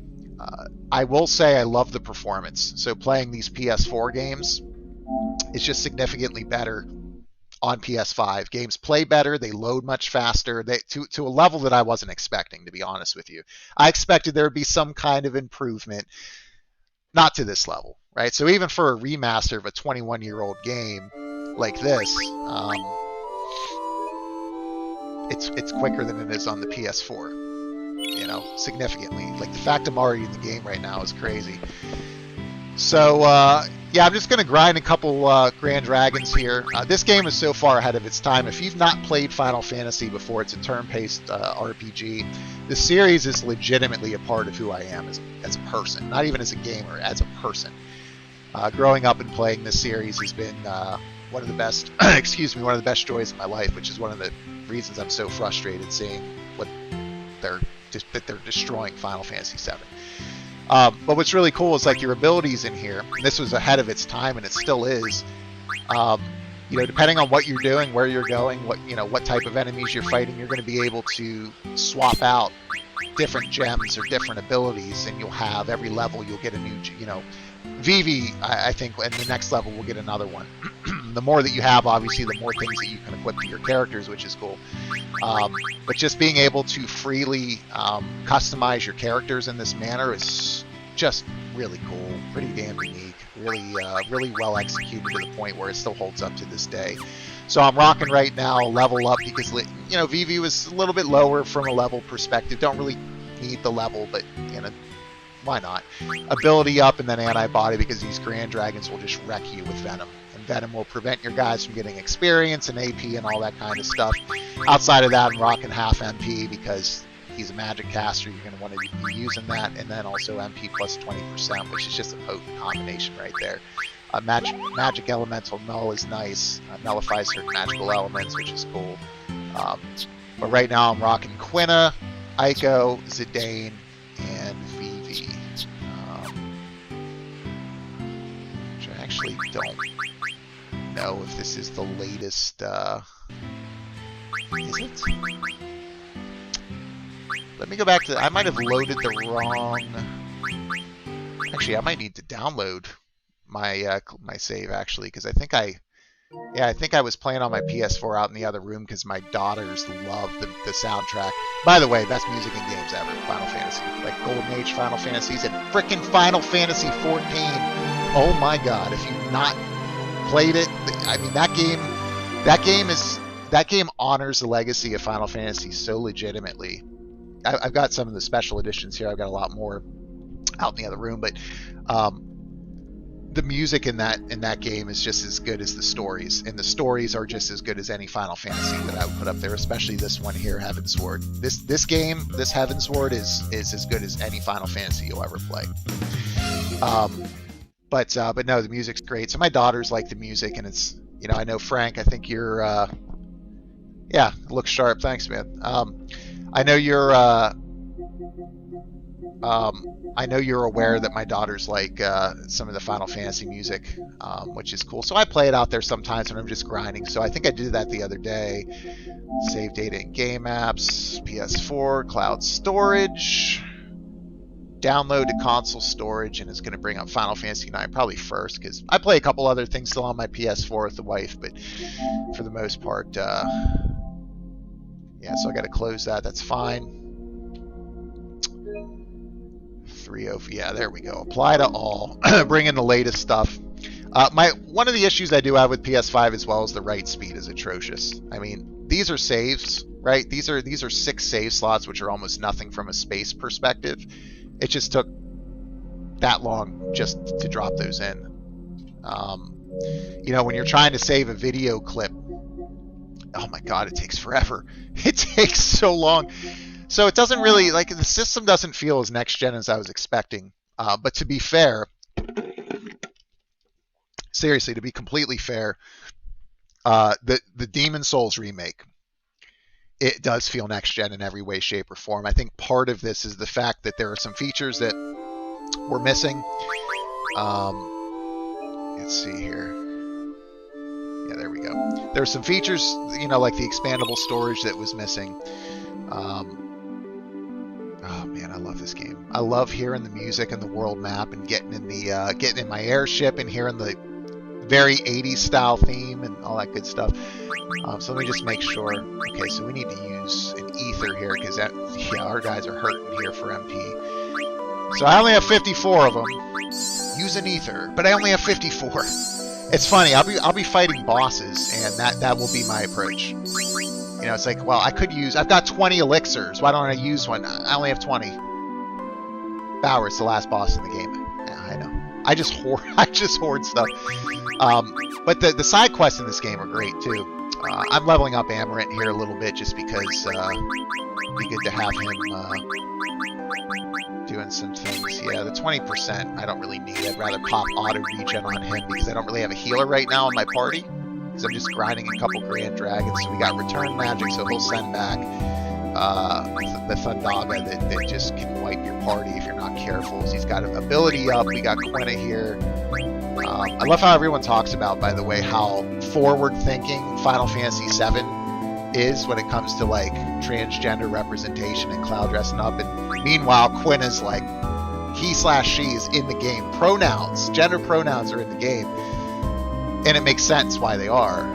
I think it's really cool that they were back in the day, not just with Final Fantasy VII, but also Quina with Final Fantasy IX, kind of doing those things and doing them well, and not in some really cheap, just corporate checkbox way, which is neat. So we still have 9 gems here to pop on Quina, so she's going to roll with he/she. I've always thought Quina was more female. Keep auto haste on there. I don't need to counter. Level up would be good because she's only at 39. We'll keep ability up and antibody. So this could get interesting because I don't have a healer, but let's see how it goes. These Grand Dragons again are great sources of both experience and AP. The ability up will give you twice the amount of AP, and your level up will give you 150% XP. Oh my god, this might be the best battle music in Final Fantasy history. It's up there at least. By the way, if you want to do a high speed mode, you can do that. If you want to hit for 9999, you can do that. I don't use those because I'm kind of a purist in that way. I just kind of want to play the series the way that I've always have. I did use the high speed mode for some of the Chocobo stuff, just flying down the map, but outside of that. So he's going to open with Thundaga. It looks like Zidane's got auto like a secret on there. And then 1,000 or so. He's in with Blizzaga. Straight up attack. So what's nice here is Quinn has got this mighty guard, and if you got half MP, you can cast it for 32 instead of 64. This will put a protect and shell on every one of your characters. So let's see what else. Let's see what else Quinn has here. White Wind is good. Auto life is huge. That means if you pass, if you pass out and you get knocked out. Let's see what level 4 Holy does. There's one. I wonder if I can't remember. Does level 5 Death Jaeger? Yeah, a tent. I should have used the tent. That is a jam. Yeah, the battle music in Final Fantasy X is a damn jam. You're not kidding there, Frank. Good call on that. The boss music, man. Oh, the boss music. Yeah, thanks for the battle music. Dude, the boss music in 10 might... there's so many good things. There's so many good tunes in Final Fantasy. Speaking of tents, Jaeger, I'm going to go ahead and steal one from this Grand Dragon if it lives. Although, yeah, Vivi's about to take it down. I love me some Vivi, man.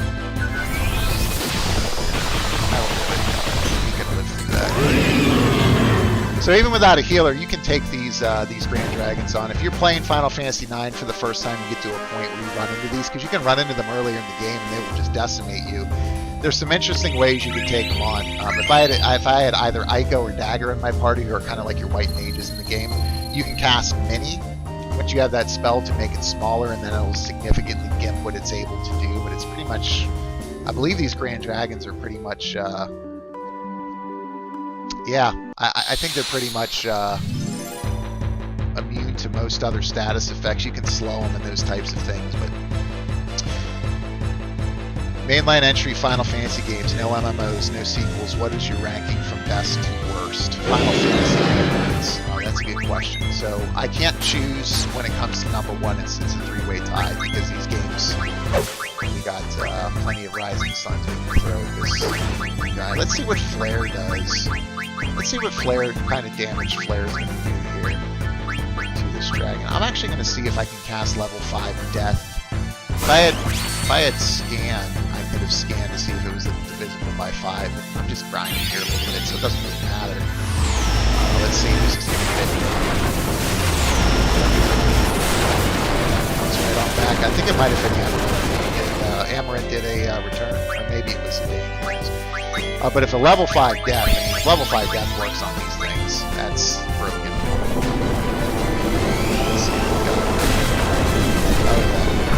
I mean, for 1999, 2000, even to this day, this still holds up. It's still fun. So that's not bad. I think Blizzaga is a better call.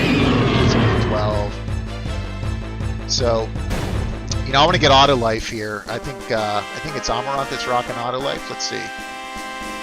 Did we learn anything that time? Nope, we're leveling up like crazy. So let me actually take a look to make sure that I know what's going on. Mainline Final Fantasy games. Number 1, Final Fantasy X/Final Fantasy VIII/Final Fantasy VII. Can't choose. I know it sounds like a cop-out. And I'm sorry for that, but I cannot choose between 7, 8, and 10 because, listen, the first game I ever played, alright, we're going into Bauer Babble. First game I ever played in my life was Final Fantasy. The original, back when I was 3. Took me a couple years to beat, but that's what got me hooked. And, you played some of the Super Nintendo ones. Cecil and Kane with Final Fantasy IV, huge, amazing, good stuff. But 7, when 7 came out, man, I'll never forget the experience of going through that game and playing it, and then playing Final Fantasy VIII next, and then Final Fantasy X, changed my life. All 3 of them did, in a lot of ways. So, number 1 is a 3-way tie between 10, 7, and 8, because those are the games that resonated with me the most. Coming in at number 2, I would probably put Final Fantasy, I would probably put, no MMOs allowed, I would probably put Final Fantasy IV. One of the best moments in video game history ever, and one that I still, if you can see my arm, I have goosebumps thinking about it, is when freaking Cecil, as a Dark Knight, goes to the top of the mountain and and fights himself and becomes a frickin' paladin. You have to use the defend option to defend regularly. It's the only way you can win the fight. Final Fantasy IV, man, going to the moon and Tella and Meteo and all that good stuff. I mean, that game was amazing. right behind it, Final Fantasy VI. And I know a lot of people are going to take issue with the fact that I like 4 more than 6. I loved 6. I loved 4. I adore them. But I got to tell you, man, Final Fantasy 4 for me just edges out 6. So I put 6 behind 4.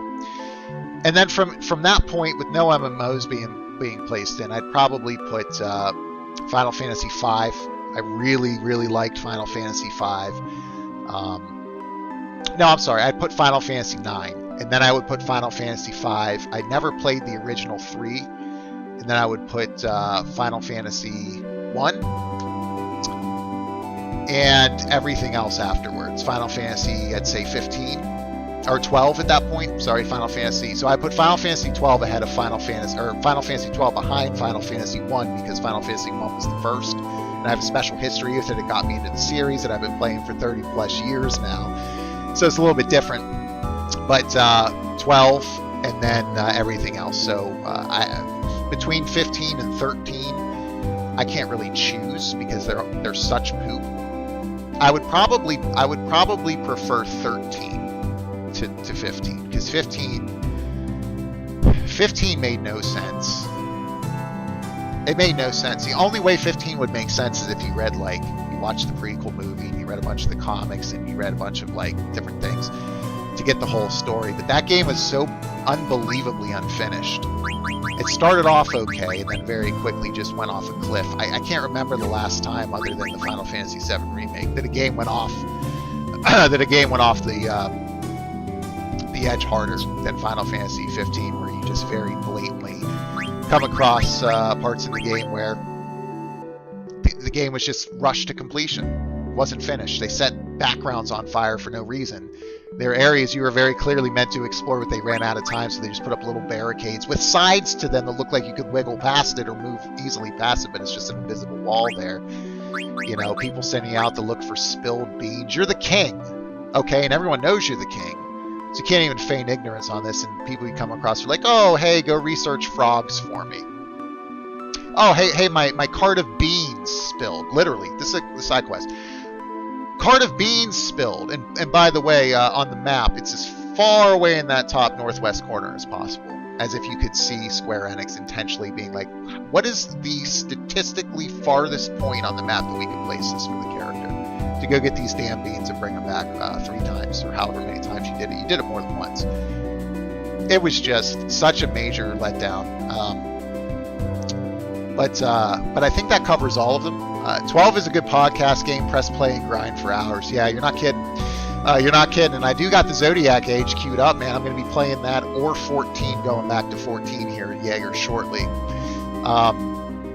And I'll continue here in a minute. I think I'm going to head to Terra here and get onto Disc 4 formally. But 12 holds up to this day very, very well. I didn't appreciate it as much at the time. I still loved it. I still played it. I still beat it. I have the steel case in the other room. Actually, let me... kind of want to go. I haven't looked at it in ages. Let me go get it, guys. I'll be right back. Give me 1 second.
Alright, ladies and gents, I am back. Sorry for that, I just wanted to, oh, I forgot, oh, check this out, hold on. Oh,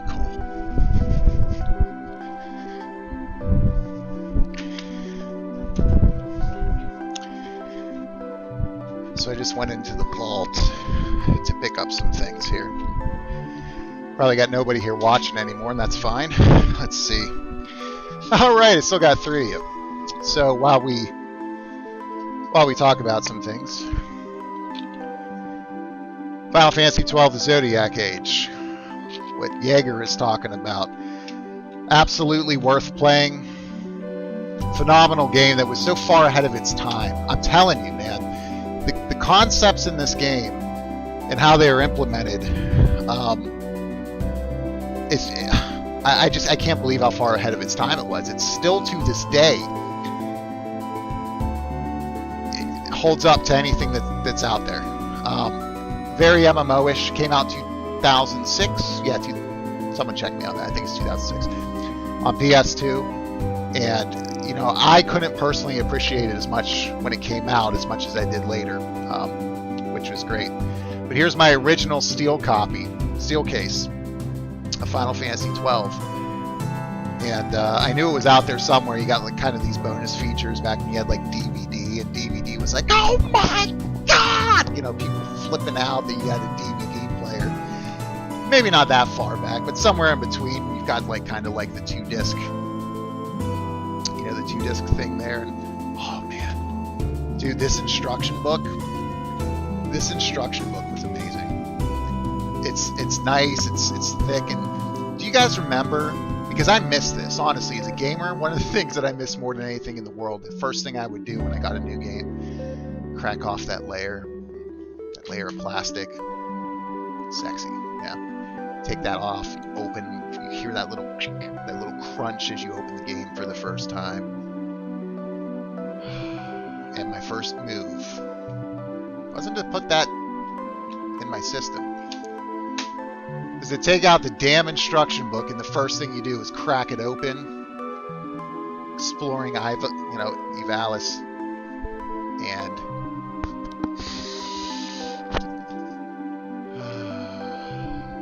you smell it, and you get that fresh printed smell. You remember that? Remember getting games and doing that? I still to this day, man, I lament the damn loss of instruction books for environmental reasons. Check out the kind of that reversible inside piece here too. It's pretty cool. But what I got all excited about out there is I found this. 2 things. 1, the original freaking strategy guide, which is one of my favorite strategy guides ever, by the way, for Final Fantasy XII. And it's in mint freaking condition. It's lost all smell, but that's fine. All freshly printed smell. This thing is like hundreds of pages, so you got the old school bestiary in there. So here we got a chicken trees, what level it is, hit points, MP, strength, what it's weak to, what it rewards, what its steals items are, all of that. Back when they actually gave a damn, when they make instruction books, they got the side quests in here, an accessory list for everything in the game. So I used to always, they stopped with Final Fantasy XII, but I would always get the strategy guide with the game, and I would never use it on my first run, ever. So I had it for Final Fantasy 8 and 9, I had it for 10 and 12, but I would never use it until my second run to see what I missed, because there's nothing like going into a Final Fantasy title, especially a Golden Age title like your Final Fantasy 9s of the world, 7s, 8s, 10s, whatever, and just experiencing it blind. Not worried about missables, not worried about, things you may or may not see, but just playing Final Fantasy, man, and getting invested in the story and the music and everything that comes along with it. It's such a journey. As a gamer, there's no other game that will ever top what it was like to play those older Final Fantasy titles in the 90s and the early 2000s when they came out. And then on my second run, the first thing I would do is go back, start a new game, and then pop over the strategy guide. So I got real excited about that. Now, some of you guys have asked me in the past on the last live stream games I'm looking forward to. And this one I was very fortunate enough to pick up on a whim and I absolutely freaking adored it. 2010, the remake of this game is coming out in April. And that's a game called Nier. It's going to be known as Nier Replicant. This dude is not going to be the main character. Pretty cool story on Nier. The version that was released in Japan, the main character was a brother whose sister, has a disease called the Black Skull, which he was trying to find a cure for it. In this one, you have one of the ugliest characters in any video game in the history of anything. I'm talking like ugly would be like damn you ugly, like hideous main character. But anyway, Yona is the daughter. It's his daughter, so you play from the perspective of the father. By the way, his hilarious character model is actually really endearing over time. So you saw it in instruction books 11 years ago. Let's see if this one's got some smell to it. I bet she doesn't. But yeah, decades been too long to keep video kind of stuff around. But you'd be able to read about like special attacks and finishing moves and all that stuff. But for those of you who have played Nier Automata and you enjoyed it, I cannot recommend this game enough. So the Nier Replicant is what it's called. It's coming out in April, and that to me is a day one purchase because this game is so great. It did some new things you've never seen before, or that I had never seen before. Amazing story, fun combat, different different modes. So one hand you're playing an RPG, and then the next you might be playing a bullet hell level. You might be playing from top view. You might turn into a platformer. I mean, Yoko Taro, the developer and the creator, is just absolutely brilliant. So yeah, I found that out there as well, and I got all excited because I remember the Replicants coming out, and this is kind of the king of the RPGs. So yeah, I'm pumped, man. At some point, I'm going to be playing this one. So what I'm going to be doing is playing it, even though I've never been interested in it and always laughed at the idea of robotic dinosaurs. I can't say no laugh. Just gonna never get into it, but I love the fact that it's a franchise and it's an objectively great game from what I understand. And I love that it's a Sony franchise, and I love that the players who love that game or that enjoyed it are getting a sequel to it. I'm really happy for them. But for me, I've never enjoyed the concept of it to the point where I at one point openly mocked it. And not really. I mean, I was just like, I'll never play it if that's your thing, man. I don't care how good or bad a game is. If you are playing something that you enjoy, that's all that matters, man. That's it. Whatever you're playing, just have something that you can get into and that you can enjoy and love. Who cares what anyone else thinks? But for me, I just like robot dinosaurs. So dumb as a concept. I just couldn't get over it, so I never played it. But I told one of my subscribers who asked me about my thoughts on it, if I'd be willing to play it. I said, I might make a good video for the channel. I'll make a video talking about my dislike of the concept and my initial impressions as far as before I even play it, what I think, and then I'm going to go and I'm going to play it this year. I'm going to play it probably on some of these streams. I'm going to play it from start to end. I think I'm going to play it on stream from start to end. That's going to be, I think, the goal. And then when I'm done, I'm going to create a video about what comes out on the other side. So, will I come out as a big fan? Will I not come out as a big fan? Will I still think it sucks? I don't think objectively I'll be able to say it sucks. So listen, I can be personally against something and still admit that it's a great game. One of my videos I talked about the Final Fantasy VII Remake, and I said that despite my personal feelings on the game, the narrative, and certain things that they did, it should be on shortlist for Game of the Year because it's an objectively great game. You have to be able to kind of divide those two things, which I don't think critics in the industry really do anymore. The state of the media just everywhere is just terrible right now. That includes the video game space. But, so I don't think I could possibly come out of playing Horizon and objectively say it's a bad game. I just think that'd be an interesting experiment, and I'm hoping to have my mind changed, so we'll see what happens there. So I'm going to do that, and then I'm really excited about this one because I waited for it to go on sale. It finally went on sale for $10 off, but playing this on Switch. Legend of Zelda Link's Awakening, which was a Game Boy game, which I played many years ago and really liked, but never really got around to playing because I was more interested in Link to the Past and playing it for the time, which I'm currently running through on my Switch right now, Super Metroid and The Legend of Zelda Link to the Past. So if you guys are interested in any Switch stuff, let me know. I'll be happy to stream that too. But I'm excited about that one. Playing that one. of the RPG, both long-winded RPGs and shorter ones like Link's Awakening. I still have my Steelbook and guide. 12 is a good podcast. Yeah, 12 is a good podcast. Good, nice, Bert. You still got your Steelbook and guide. That's awesome, man. Link to the Past. Hell yes. Oh, Jaeger, man. You know I got your back, man. So if the idea is here for me to, if you want to see some Link to the Past, man, then I'll stream that up. I'll queue that up for a stream. Bert, 4 is greater than 7. I love that Final Fantasy IV is your favorite game, man. That's awesome. I was kind of like, people are going to be throwing me under the bus for daring to say that 4 is better than 6. If you open with Final Fantasy IV being your all-time favorite, man, that's amazing. I'm glad. Yeah, that game was phenomenal, man. You got that love story with Cecil and Rosa, kind of like the first real interaction, and seeing that kind of sprawling love story that would become such an element in the series. Foundational item, for these Final Fantasy stories and games that will come later. So 4 is greater than 7, and then you got 6, 9. Wow, you put 10 behind 9, but I actually can understand that. So this is interesting because I never enjoyed Final Fantasy 9 until this playthrough. I should say I never loved Final Fantasy 9 until this playthrough. I played it maybe 4 or 5, and I have the Play Online guide upstairs, by the way, and that is to this day the most comically terrible guide ever. Literally all it is a bunch of references to go to playonline.com to get the certain things in the strategy guide. It was just so bad. I to this day can't get over how bad it was, and I remember how long it would take to connect online, to get to the different pages, and how they wouldn't load sometimes, and all this stuff. That's a nice little piece of video game history, that Final Fantasy IX Play Online guide. It's just atrocious, but kind of looking back, this online was so cool.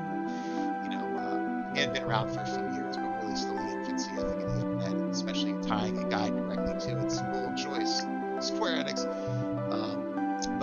So then you roll with 10, 8, which I just got the platinum in not too long ago. And 8 was unfortunate for me because when I played back through it, and I adore the game. I always will always be tied for number 1 for what it made me feel like when I played through it originally. But man, going back and playing through it as a 34-year-old adult male, that game did not hold up well. And it was not. It really wasn't at all. Or it wasn't all because the writing, for instance, is just terrible in parts, like horrible. I'm reading through it, and I'm like, what did I ever see in some of these writing, some of these moments with how bad the writing is. But when you're a kid, you don't really know any better. So the writing wasn't great, but it wasn't all like the writing's fault or some of the other design decisions in the game. It was also that the remaster is so comically bad. So out of the remasters between 7, 8, and 10, we'll say 7, 8, and 9. We'll leave 10 for its own thing. Because 10, I think the remaster, as far as remasters are concerned, right? Not remakes, but remasters, I think Final Fantasy X is one of the best. The way that they brought that up to par and spruce it up and just update some shadows. They actually improved the game. They actually added things to it. They brought the PAL version stuff into it. They got the graphical updates and the colors, palette, all that stuff was great, except for when they replaced the original soundtrack with that absolute butchering. They butchered the soundtrack so bad. And I bought it on PlayStation 3 and PlayStation Vita, so I could play between them. And they said they would never release it on PlayStation 4. Then they released it on PlayStation 4 with the option to play the original soundtrack, and I was like, I'm not spending another $40. I'm not spending $120 on a game I already own and played for 20 years, or 10, 15, 16, 17, 18 years, a million times.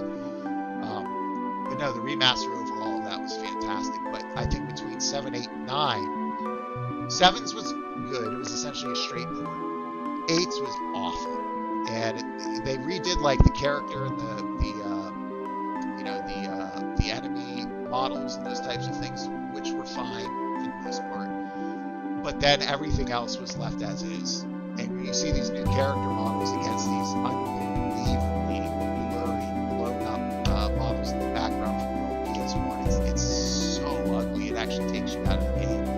So the remaster wasn't very good. The game itself didn't really hold up all that well, but I still loved playing through it. Then I got on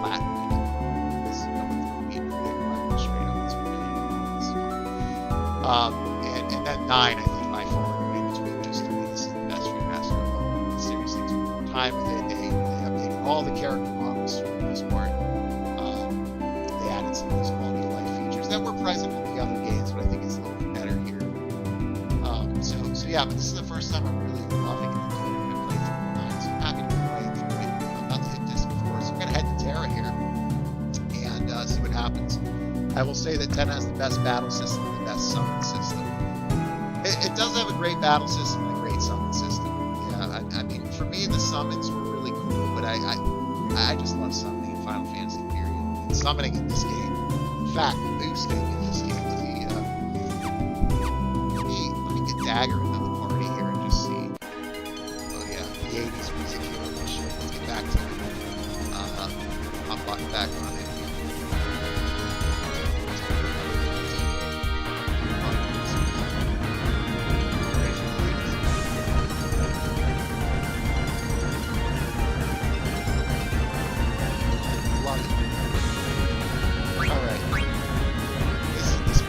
Stuck. So let's pop let's get Dagger. The summons in this game, and I remember when I played through it for the first time, I mean, just amazing stuff. So let's see what she can do here to Grand Dragon with their summons. See if she's got boost equipped, because I don't think it used boost yet in the game, and then she's got this ability. So we're gonna pop. She's got 8 here that she can use. I think we use this half MP. She doesn't need 310 MP right now. So we'll take MP plus 20% off and keep her within our body, of course. And that just enough for big thing that we need. Chemist is good if you really need that. So she's got most of her summons. So let's see if we can hit this Grand Dragon with one and see what we can do with boost. I think there's another enemy up here too called a Meowcat, which I just cast Flare on and just drop. Because when you don't give them what they ask for, it kind of looks like a friendly enemy. There's like friendly enemies that they come across and fight and beat them all. Actually, this is awesome. They hit it from a distance. It's really nice touch. By the way, you don't see side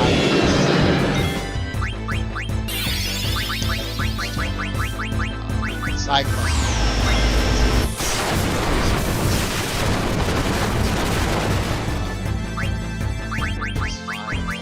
Saga. Mighty Guard's always good.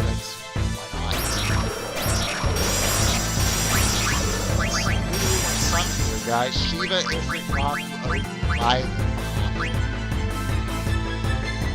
Is that really a choice? It's not really a choice. Watch him heal. He's a dragon. Watch him heal.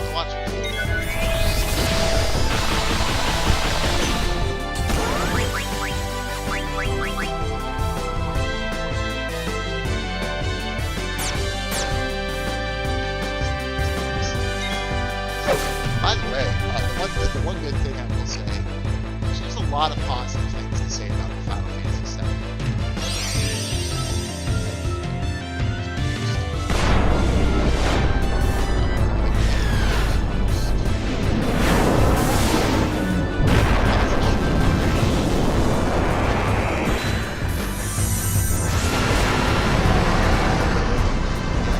So her point is the summons are and I love to stuff, but I was just doing on PS1 my mind out of the back of this so I keep saying that really did make me back. That's Final Fantasy 6, 7, 8, 9, 10, they all did something so well. But if you appreciate titles like this, Vivi just picked up auto base, so that's great. I don't think there's much more for me at the moment. I got plenty of items here. I got a ton of Rosetta Stones, so I'm not really hurting for anything. Let's see if there's anything else. Auto life is definitely one that I want him to have. He's going to need that against Osmo when I fight him. So we're going to Birth right there. And I think he's pretty much good. So I don't really need to grind much more, especially because he's great. Grand Dragons are still going to be available on Disc 4. They ain't going anywhere. But just make sure there's nothing else for today.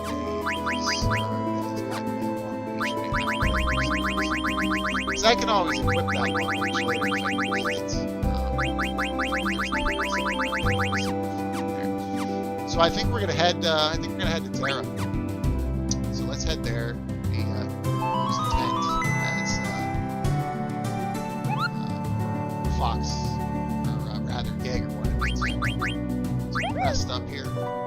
Jaeger, bedtime later. Hey man, later on. Thanks for checking out the stream as always, man, and keep your eyes peeled for those videos that are coming. And again, guys, if there's anything you want me to talk about, let me know. If there's anything you want me to make videos on, let me know. If there's other games you want to see me stream, as we kind of before, I think this Friday night is a really good spot for me to be able to be streaming every week on Friday nights.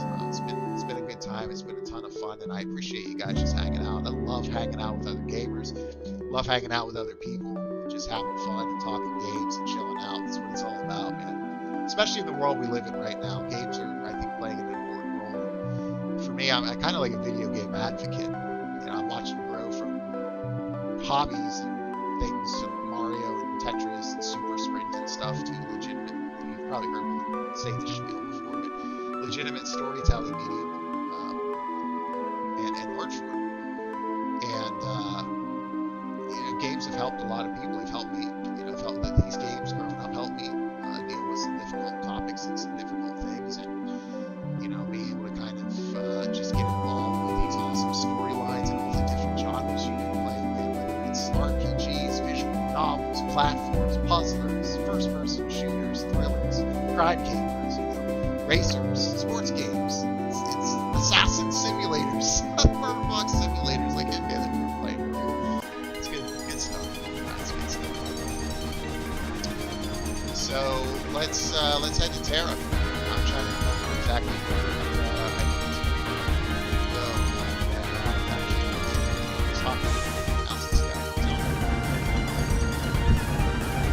Yeah, what's our next destination? Next destination, south of this one. Oh, there we go. Head there and do our thing.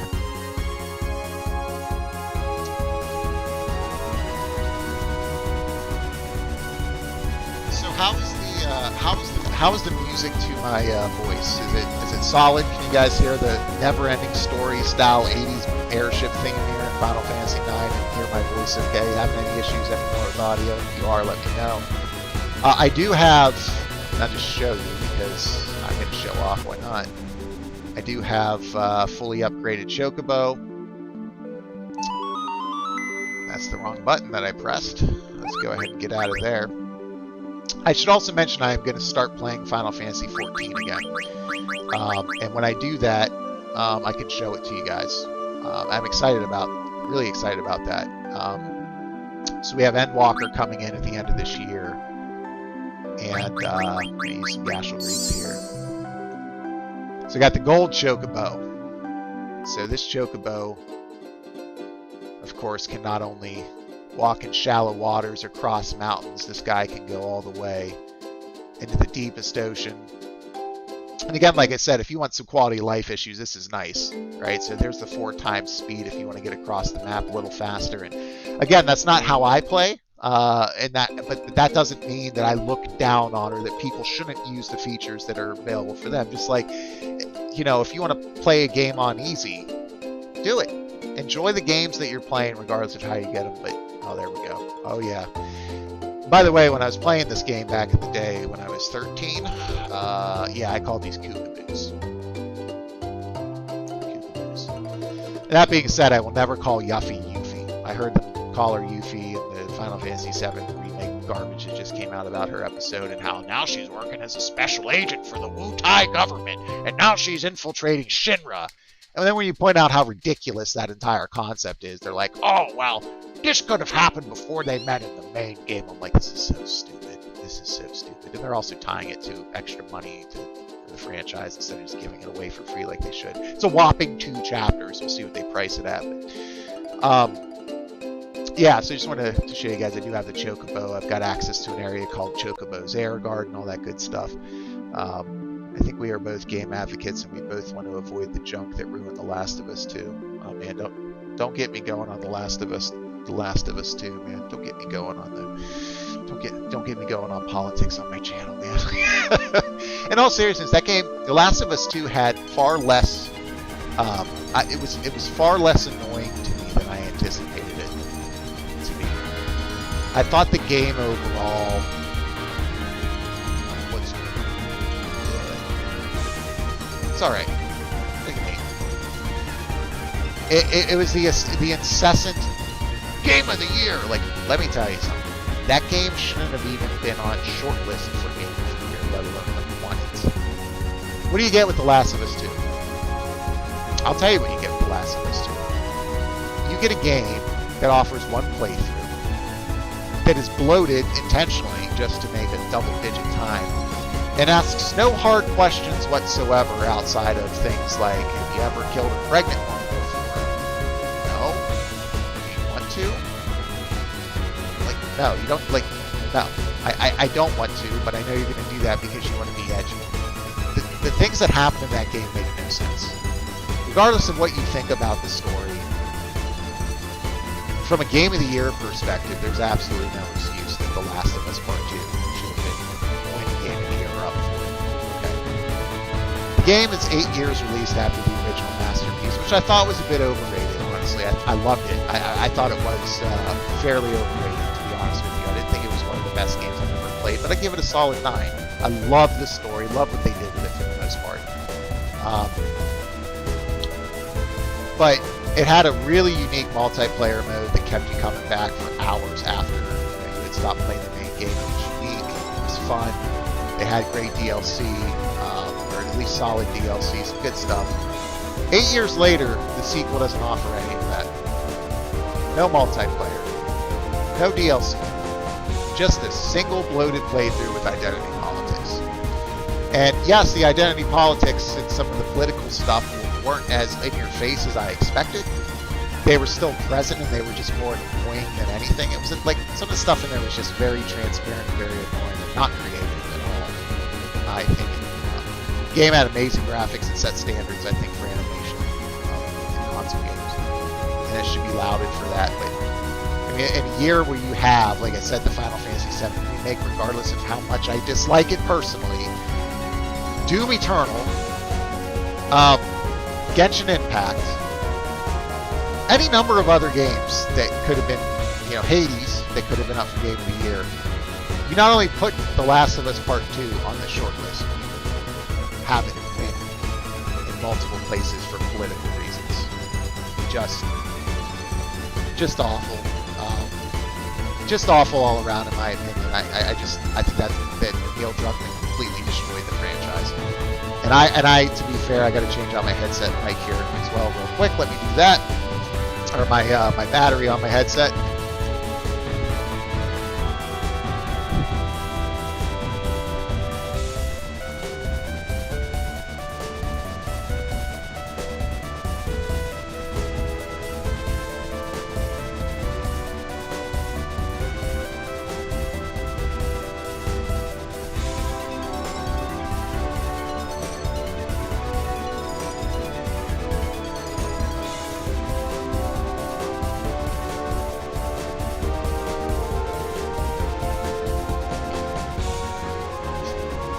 Tell you something.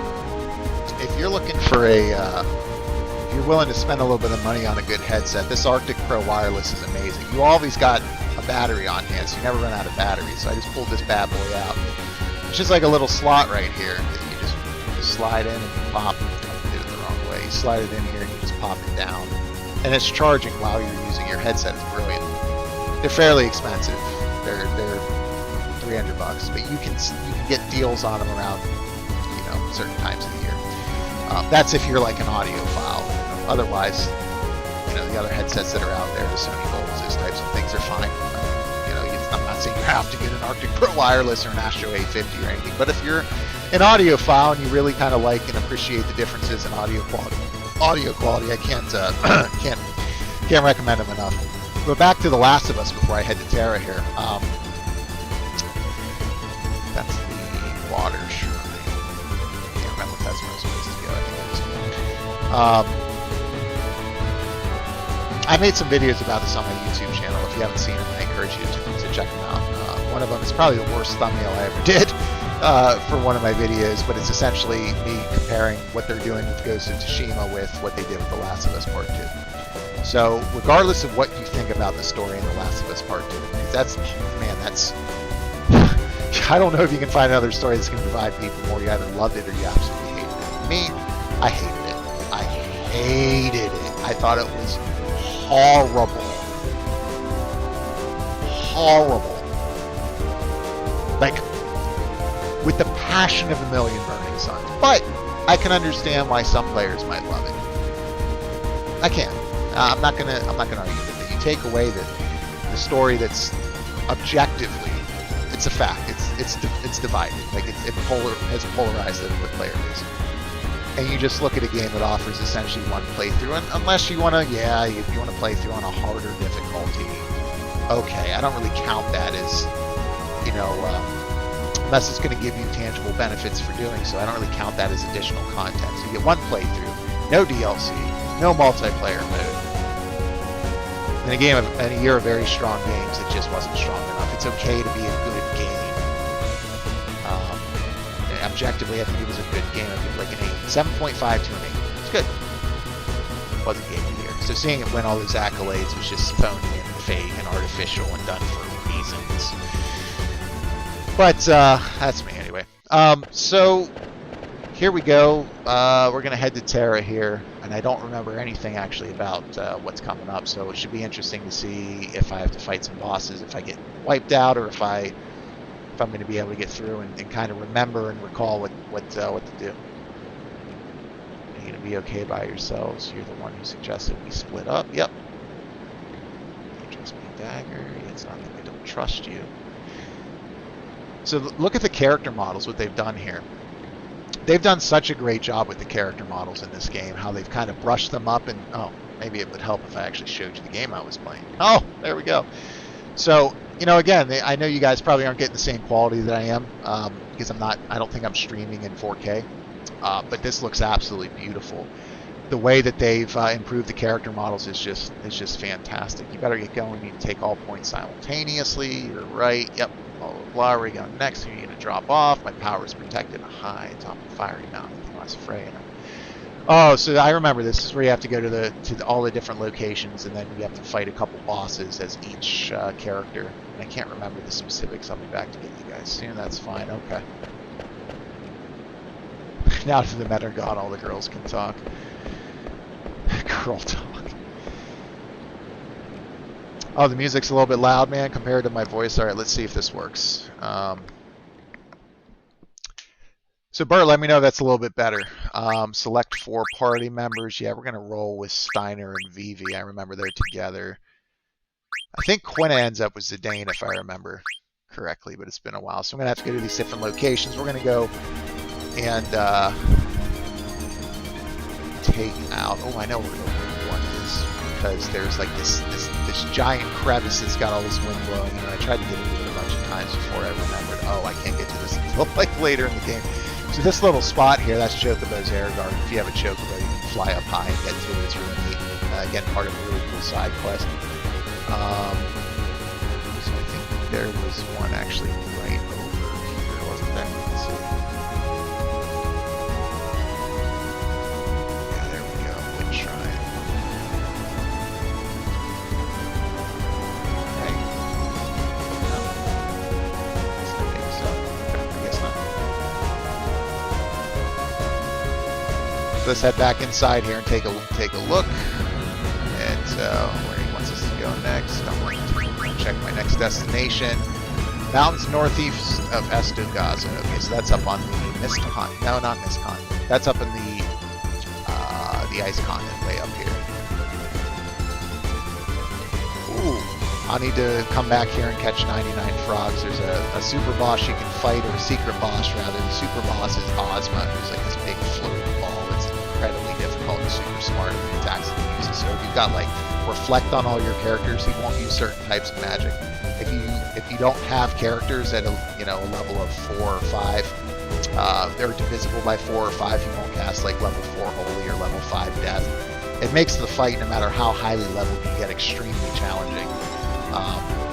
Or legitimately challenging, I should say, which is just brilliant game design, especially for a game that came out at the end of the 90s.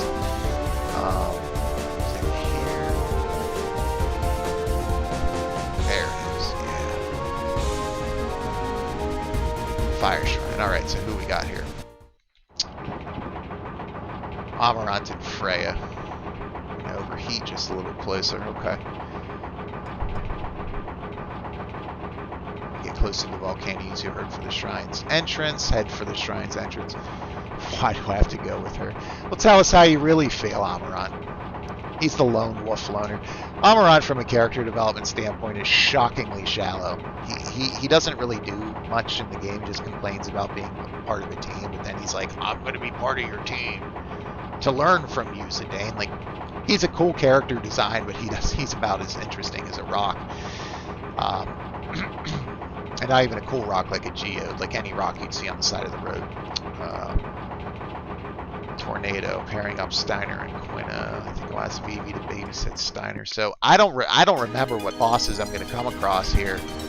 So I don't know what I need to equip people with, but let me just take a look here.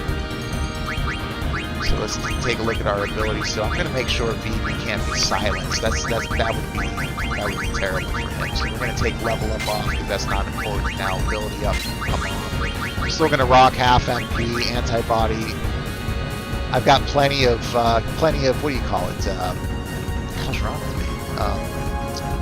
Antidotes. Got plenty of antidotes I can use. Return magic might be smart. But where's Loudmouth? Yeah, so that will prevent him from being silenced while his abilities cast. Magic Elemental nullifies a magical element. I don't know which one. I can't remember how that works specifically. So I'll have to take a look at that another time. Add status, there's nothing there to add. Auto regen will probably be good because he's with Steiner.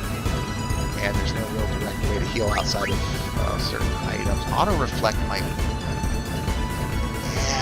Do I want auto haste or do I want auto reflect? I don't think I really need auto haste right now.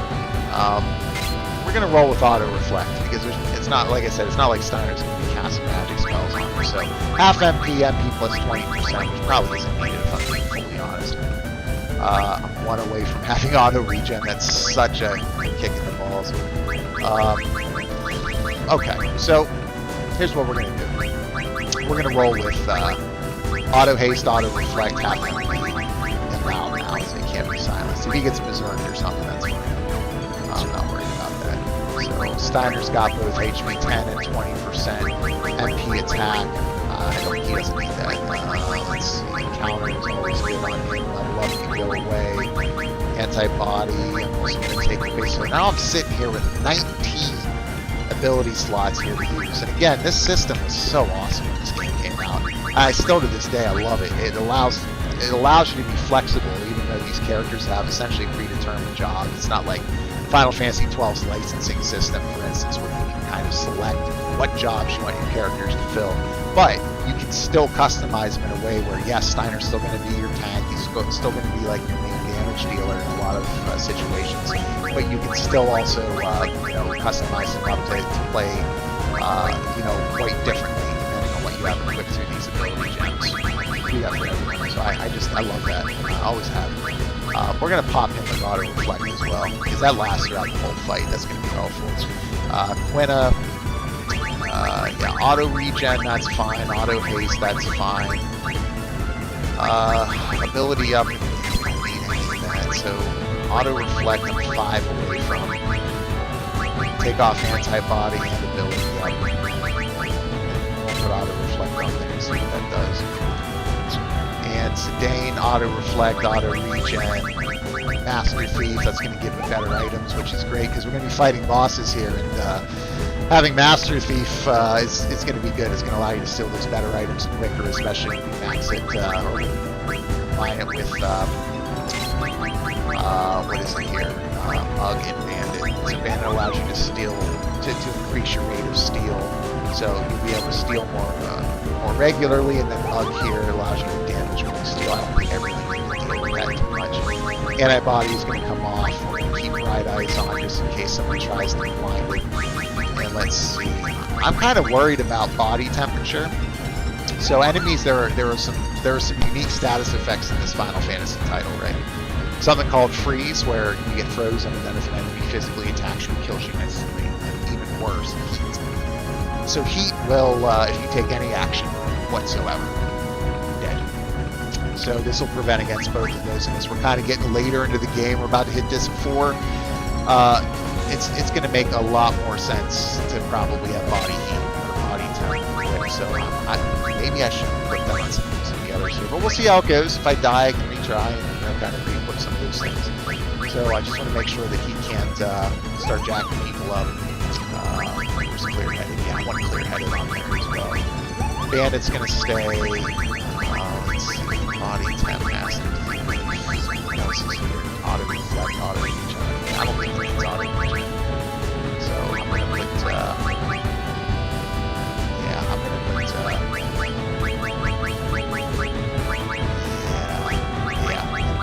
That's going to be the right thing. Because if he does get confused, he's going to start hurting big time. So we still got 9 here left. We'll roll his counter as well. Okay, so I think that's pretty solid. Let's see where the next shrine is here. Did he say this is the one? Yes. I forgot my card behind it. Yeah, okay, so we did look at that. Alright, so let's head there. That's where I just was, and I wasn't able to get through. The music is a little loud compared to your voice. I agree with everything you said about The Last of Us 2. I thought it was mediocre. The only thing that was great was the graphics. Right, man. And look, here's the thing. Very obviously, right? Graphics only go so far. Graphics can't. My perspective is back to the battle here for a minute. Graphics can enhance the title somewhat. You heard me earlier on Hitman 3 talking a little bit about how beautiful the skyboxes were. Certainly nice. Or they can maybe detract a little bit. You know, certainly in Nier, the original Nier, the graphics looked like it was a PS3 game. It looked like a PS2 one, but that was not an exaggeration. But ultimately, graphics don't make a good game. Like I said, they can slightly enhance or slightly detract from it. To give a game Game of the Year based on politics, based on not being objective, or just simply based on graphics, is just so flawed. I just can't ever get behind that, ever. By that token, Godfall should be Game of the Year. You know, should have been Game of the Year last year when we were based on graphics, which is just ridiculous. So, yeah, no, I think for me, I have an interesting history with The Last of Us 2. I never believed that it should have been made. So I'm going to tell you something that's going to surprise you. And some of you may say this disqualifies me from commenting on it, and that's fine if that's the approach that you take, because I used to feel this way. I did not play through The Last of Us Part 2, because I was against it before I knew what Neil Druckmann was going to do to it. My point was, the first game, story-wise, was a masterpiece, as far as I was concerned. I mean, I thought it was not as good as everyone else was saying, but I still thought it was, I would classify it as a masterpiece. And they didn't need to do anything to it. They should have left it alone. Because how hard is it to capture lightning in a bottle twice? Naughty Dog did it with Uncharted 2. I don't think they did it with Uncharted 3, and I sure don't think they did it with Uncharted 4. But they do have the history one time of making, yeah, but here's the thing, like, the first Uncharted wasn't a masterpiece. It was really good. It wasn't a masterpiece. The second one was. So how do you capture that lightning in a bottle twice? I didn't see it happening. My concern was that they would have harmed the original IP by trying to force something into it that either didn't make sense or caused plot holes or logic issues, whatever it was. I thought they just should have left well enough alone. Here we go. So I knew early on I have no interest. I'm not going to play this game. You know, but I will follow it and that kind of thing. I've watched a playthrough of it from start to finish twice. And not just the cutscenes, people playing through the game from start to finish. And yes, I didn't have a controller physically in my hand, but but I never intended to play the game anyway. It doesn't mean that I was automatically going to say it was horrible. I just didn't really believe in the project. And then I saw, you and I were talking about what they did to it, politics behind it, which again weren't as blatant as I expected them to be, but they were still really, it was still really annoying. And then the resulting accolades and awards for a game that did not earn it and did not deserve it. But yeah, the storyline was just, I thought it had totally destroyed the legacy of the first game. It was kind of what I feared. It made so many things in the first game utterly and completely meaningless. Totally robbed the first game of its themes and its impact. And it's one of those games I just kind of try to pretend doesn't exist, even though it does. And if any of you out there watching this, listen, you love The Last of Us Part 2, again, like I said before, all power to you. Okay? It's just my opinion, I can only speak for myself. It was not something that objectively, however, should have ever been winning Game of the Year. It's okay to be a good title. And there's got to be a way for people to differentiate between favorite titles or games they personally liked and objectively games that have evolved or raised the bar for what the medium is capable of. To me, it was Doom Eternal last year because of the bar that it raised for first-person shooters and how it changed things up for the first time in, I think, over a decade in that genre. And that, to me, is the best first-person shooter I've played, tied with the original Doom. And honestly, first-person shooters needed a shot in the arm. It was so smooth. It was challenging. It had so many things that I loved about it. It was so satisfying to play. It was responsive. It was gorgeous. It was beautiful. It was, there were no microtransactions in it, despite being a Bethesda published game, which I know is unbelievable, considering that you get free seasons and you get the ability to unlock new skins for the demons and the weapons that you use, and for your Slayer, all these things are totally free. So that I thought was really cool as well. We're adding content to it regularly. They had a really cool unique online mode, which I played for about 2 months and gave up on a little bit. But legitimately raising that genre up. I think Game of the Year needs to be anything that's on list for Game of the Year needs to be objectively justifiable. And I don't think that there's any legitimate argument anybody can make to put The Last of Us Part 2 on a Game of the Year list. Sorry. There's just not one. Outside of political garbage. Okay? And again, if people out there love The Last of Us Part 2 and they're huge fans of it, and it's one of their personal favorites, great. But I don't think there was any justifiable reason for it to be up there and seeing it sweep. And to be fair, as the game was discredited for a long time, it was still, it just was so vague and artificial. But yeah, I appreciate you asking about it, man, and talking about it. I'm glad that you agree. Appreciate you engaging on that topic. Oh, I like this part. I do remember this. It's the wind shrine, so it's protected by strong gusts. Steiner, be careful not to get blown away. There's no need to worry. Master Baby, just follow me. One of my favorite lines in any game is Steiner screaming, "I will persevere." It always gets me. I don't know what it is. Maybe it's the fact that he's wearing eyeliner. He just screams, "I will persevere."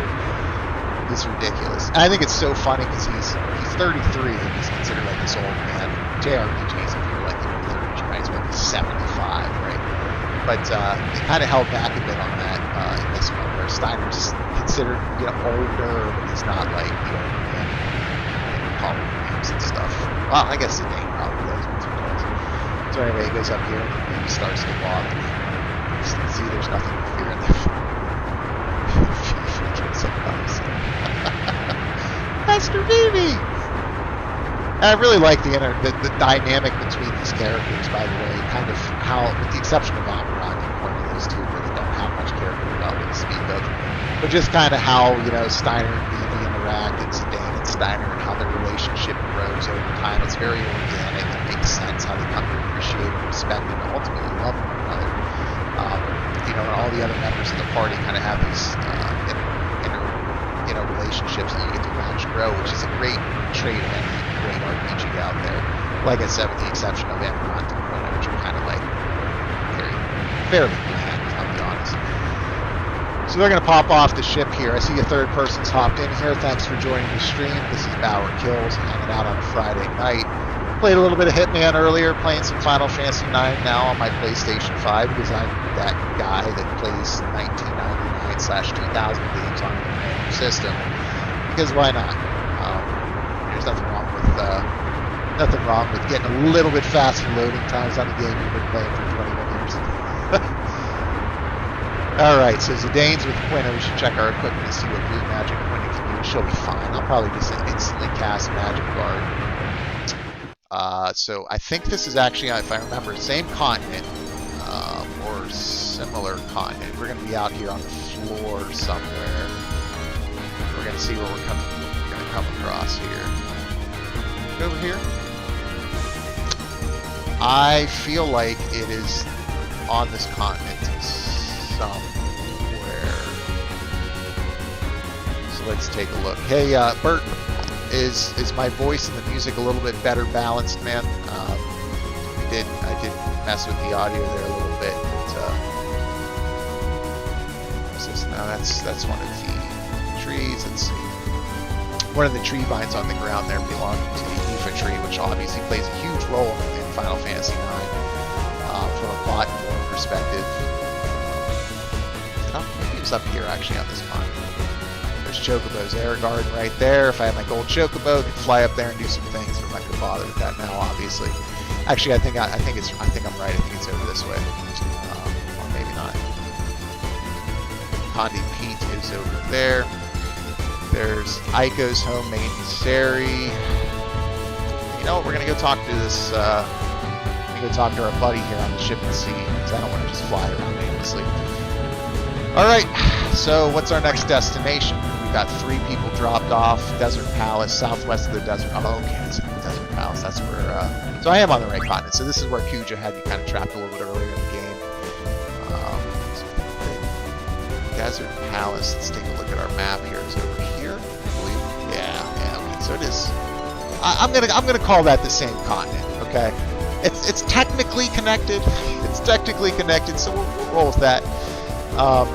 But anyway, guys, again, thank you so much for hanging out tonight. It's been a blast. I've had a lot of fun. Had a lot of good conversation. Had some good runs in Hitman. Here we go.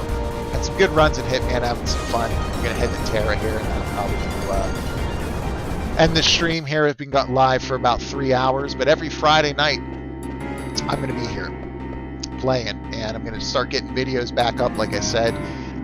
Take a look at them. You know, if you haven't seen them. Let's see, Zidane, you want to go with me? Well, I sort of got stuck with the leftovers. Oh dear God, that's pretty straightforward. I mean, my goodness, can you be more of a dick, Zidane? Well, thanks for coming with me, man. I appreciate it. Let me be honest with you. All right, I got stuck with the leftovers. That's harsh, Zidane. You don't have to explain. I'm so happy, says Quina. Huh? Their old saying in my tribe, leftovers good. So Quina's entire reason for existing is to eat. Literally the backstory of the character. Go around with your party and eat different characters, which plays into the cool concept of learning new spells and abilities by eating the enemies, by weakening them a certain amount, which is cool. Yeah, character development is not really all great. It's just not. Let's hope we find good things in this cave. Probably full of good food. Say it's probably not. So, yeah, I think we're good to go here. Just want to make sure we got... okay, so Quinn has learned auto float, so that's fine. Let's see if there's... Ooh, what do we got here? Absorb NP. Promise... Okay, that's a good one. I don't see a half NP here. There's a millionaire, which is... Listen, if you use Quinn as millionaire, you can do some... You can grind some serious gil that way, but there's really no need to, especially once you get the items out of the Trino auction house. You don't really need to worry about gil too much. Now, there are some items in there that cost you some money, but if you're just grinding and you're making some money, you probably won't have too much issues. And then once you learn what you can and cannot sell in the synthesis shop, what items you need to create other weapons, you can sell anything else. It's really not too hard in this game. You don't really need millionaire, but you can use it if you want to. Luna's piece. Let's see. Holy crap! That gives quite a burst there. But she can't. I can. Hey, listen. I got 2 ribbons. Yeah, I got 2 ribbons. You can get 4 by the end of the game, but those are like the ultimate accessory as per, most of the other Final Fantasy games. Ribbons are extremely potent. But for me, I'm going to... I'll rock the promise ring. I'll at least get some XP towards it. Alright, let's do this. I believe that there are traps here. No? There's no one here. It's empty. Yeah. Oh, there we go. That's what I remember. What wrong? Did the ground just shake? Yeah, right.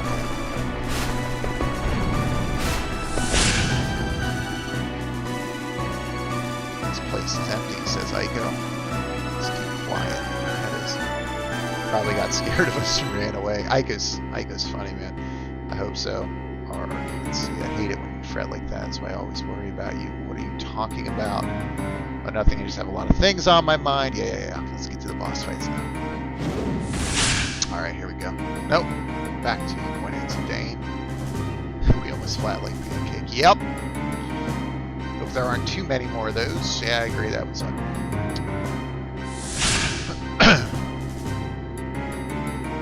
It's a trap! I mean, how am I not gonna drop the Star Wars reference when the quote is literally "It's a trap"? Let's see. So Bert says, "I have zero problem with companies wanting to put a specific narrative in their product when they do through the storytelling needs to be on point. Look at Final Fantasy VI, for example. Yeah, man, they touch on several points that I can think of off the top of my head. The value of your life, depression, the evening of war.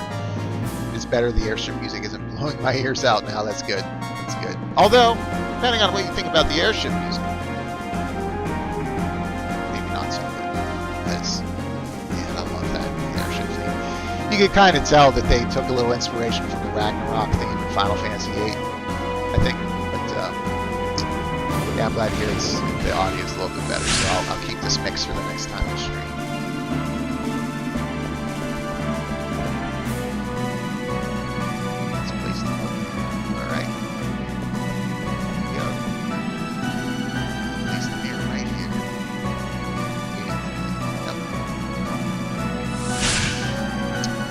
That was too easy. It must have been disappointing for you. Yeah.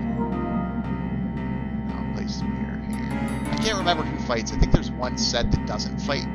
That just, they're just like, oh, I took care of stuff. Okay. Oh, I didn't even look at Freya and Amarant's equipment. Probably should have done that. It's just as Q just said. He said I should expect it. Yep. I wonder if I could use an elixir.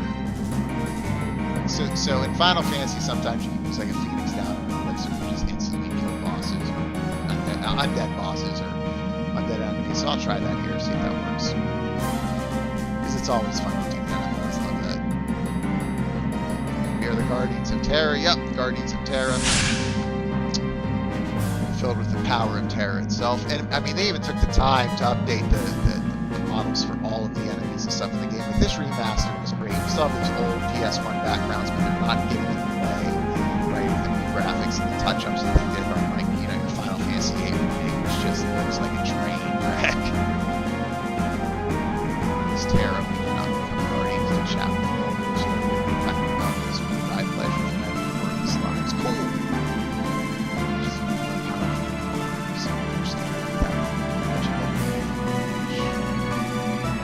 So this is supposed to be a moment where Amarant finally comes around to understanding a little bit why it's important to be part of the team, how to work for that kind of thing. They can fight with strangers in a place like this. You see someone like that who's obviously talking about himself and refuses to find beneficial ways to use his powers so he can seek out people to fight. Very Japanese there. They still do that to this day in their RPGs where just another character will just say the person's name and then they'll add the ... Amarant, ... They do that a lot in Persona 5. It kind of drives me bonkers a little bit. It's one of the very small things about Persona 5 that I would nitpick at, because anything negative, let me be clear, okay? Let me be very clear. Anything negative I say about Persona 5 is an extremely huge nitpick. But yeah, they do that quite a bit. That's got a history to it. It's kind of like a Japanese thing. I dig it. What are you talking about? We'll show you what he means. Alright, go. Or not. I do know you fight this dragon finished already, so he's too fast, I can't target him with magic. And I love this dichotomy too with these two, because in battle, if you have both of them in the party, Vivi can cast magic that will enhance Steiner's attacks, like they play off each other really well. So for this boss fight, the fact that these two are fighting together and they come up with this here to kind of get past this and the dialogue and everything, I just think it's really pretty neat. Master Vivi, true man, never gives up in a fight, but ... We can defeat this monster if we work together, which we've been doing the whole game, right? So, which one of you will perish first? Silence! I shall vanquish you. I love Steiner. He's funny, but he's also cool when he's being serious. Like, Master Vivi, I shall attempt to hold her down. You attack him with your magic while I hold her down. But what if I miss the target? I trust you, Vivi. Okay. That's Vivi's thing, man. Vivi is beloved by the Final Fantasy franchise for so many reasons, but like standing up to your fears, life and death, you know, doing things meaningful with your life, and just stepping up to the plate. He just embodies all of that. It's really cool. Even when he's kind of, I don't want to say pouting, but when he's not confident in himself and he still manages to muster up the ability to do the things that scare him. Just awesome. I mean, just awesome.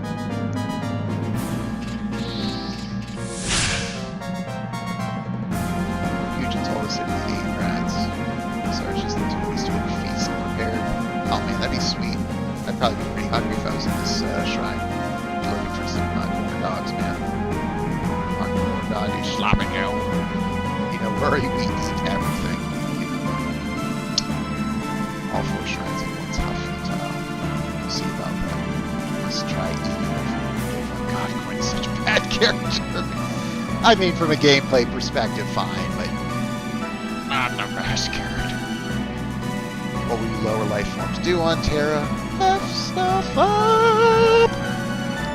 Oh, I'm sorry, we won't know until we get there, but we all know it's F stuff up.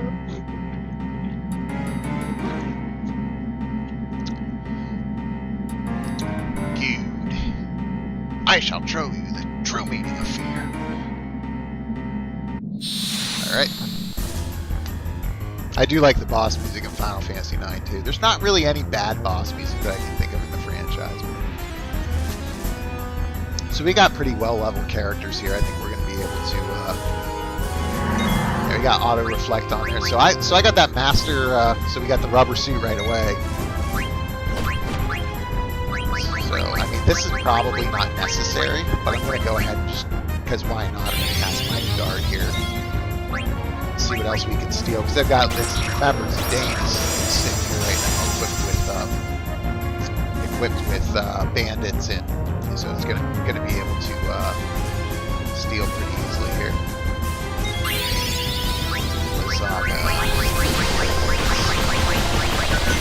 Let's see if that Phoenix down. I bet you does. So again, we got our auto reflect on, so I'm not going to really have to worry about any of those types of spells. I can just sit here and mess around and steal. Alright, so yeah, that doesn't work against this boss. Couldn't remember. So in 2 pulls I've gotten already, they're both the Avenger and the Rubber cast Earthquake. Right, that could... So Zidane's guarded against that can hurt a little bit. I'm not really worried about it. Oh, I bet you Holy. Let's see if this is a level 4 enemy, because if it is, level Holy's gonna mess it up, especially with it being an undead. Most likely, I think it's an undead. And I mean, to this day, like this. Yeah, so it's not level 4, so that's not gonna do anything but it's still fun to just kind of mess around, right? So here we go. We'll just go ahead. 3, 2, 3, 3. Let's roll with. I wonder if Bad Breath is going to do some serious damage. Bad Breath, of course, being a classic Final Fantasy attack that is typically carried out by Malboros, which just hits you with all types of negative status effects like confuse, berserk, blind, silence. So I think with kind of where I am with the character perspective, I can just start attacking. Yeah, I don't think it's going to take long, to be honest with you. Is Quinn in the back? I think Quinn might be in the back row, which is why she's not doing as much. So that counter attack is potent, man. I love the counter attacking in this game. They can set people up for it. I'll be interested to see if White Wind reflects back. I don't think it will because it's blue magic. It's not your stereotypical white magic, so we should still be able to do it. Yeah. So yeah, if I can get half MP on Quinn, she'll be huge if I remember correctly, to bring into Ozma, to the Ozma fight. This here is pretty straightforward, just attacking for the most part. Earthquake's not really going to do a whole lot of damage. I'm guarded against it from Zidane. I don't know why. I actually don't know why Zidane's guarding against it, unless it's magic element or something. So very easy boss fight. I'm over leveled, I guess, for it, which is fine. Classic grinding. Get your guys up. Get the abilities that you want. Pick up 11 AP in the interim. Man, I should have had my AP up. Oh, it would have given me 22 AP towards some of the things that I'm learning that are end game abilities. But that's fine. You can always do the Grand Dragon grinding like I was doing a little bit earlier. You can do that for a while. Well, we're going to find out, Quinny. You're just not going to be there for it. Let's see. Let's go back to the airship. I could have sworn we fought as Vivi and Steiner as well, but I guess not. Fresh air. That's the Danes. I was going to slate used to fight a monster like that. So yeah, you don't fight with them in this particular instance, which is fine.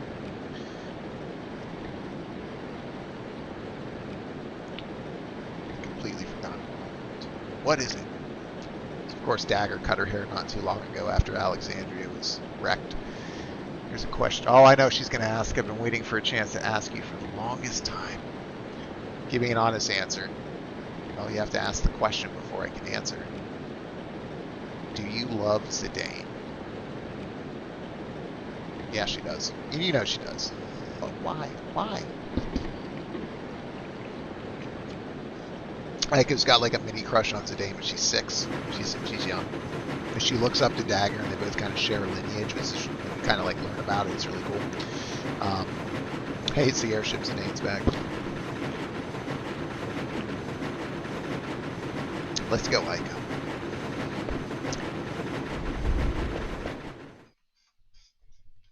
See, I think at some point I might play the Persona 5 Strikers. I might play that a little bit next week. Let's see. I like the theme, but my ears suffered quite a bit during my services here, so I have to have the volume up even when I have earbuds. And yeah, no, I got some hearing issues myself, and thanks for your service, by the way. I got some hearing issues as well, impacted eardrums, you know, all types of stuff. So that I'm like blasting stuff, and my wife's like, "Why? Like, what? Why do you have to be a Flynn? You know, why do you have to be like that?" Hey, Amaran, I didn't know you were here. So we'll go to Shimmering Island, then to Terra. Yeah, it's near Astogaza. It won't take long. Yep. Tell me something. Oh, I remember this. So you can answer this any way that you want. I do everything for Dagger to find out what Kuja is after. I don't know. I think the best answer... So the best answer that you get, I think, is if you say I do everything for Dagger, because later he says something along the lines of, "Oh, I've been watching you guys," and I'm, you know, no matter what you say, he doesn't really say anything super impactful. There's no secret scene. It's just like a line or two of dialogue. So I'm gonna do everything for Dagger. Do everything for Dagger. Why would I? Because I'm a sucker for love story stuff. Why would I be doing this if not for her? Too embarrassed to answer the question seriously. But I am serious. It's true, man. What's the deal? Why so serious all of a sudden? I don't understand you. Yeah. There's no fun in figuring things out right away. That's true. Beginning to understand why he won and I lost. Yeah. I could have sworn he fought that dragon with Vivi and Steiner. I guess not. I guess it was just that one.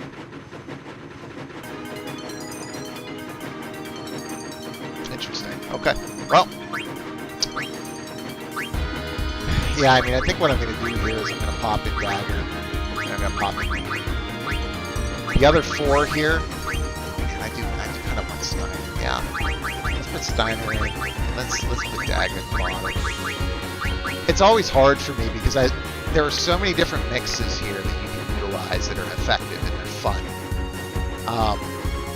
And all 4 of these characters are still useful and I still want to play as, but I think these 4 for now are good. So let's head to the Shimmering Island and head to Terra, and we'll officially be on Disc 4. And I'll play that briefly, and then I'll probably head off at the stream. And I don't want to change my programs. I'll continue to play games tonight. Feel free to hit the stream with some comments, any of my other videos if you want to reach out if you know me personally. I'll still be around playing tonight for a while, but I think that let's say 3 hours and 15 minutes is a solid stream. Do you have a new destination? Yes. So the Shimmering Island. Oh, this is gonna be on our map now. Alright, so let's go check out the Shimmering Island on our map. It's over here. Yep, Shimmering Island. Alright. So this would be the point right here. This would be the point where you're like, okay, you know what you're doing if you play through the game before, if you're using a guide. This is kind of where you're going to want to start doing a lot of your other side quest kind of stuff, because you're going to lose access to a number of towns that are tied to those side quests once you get into this point. It's not the point of no return, because there's still a lot of other things that you can do. But there are certain things that you can't, and it can be fairly restricted, especially if there's side quests you want to wrap up. But this is kind of the point where you want to finish up your business on Disc 3 for those missions. I'm going to save my game, leave a save here, and then at that point, yeah,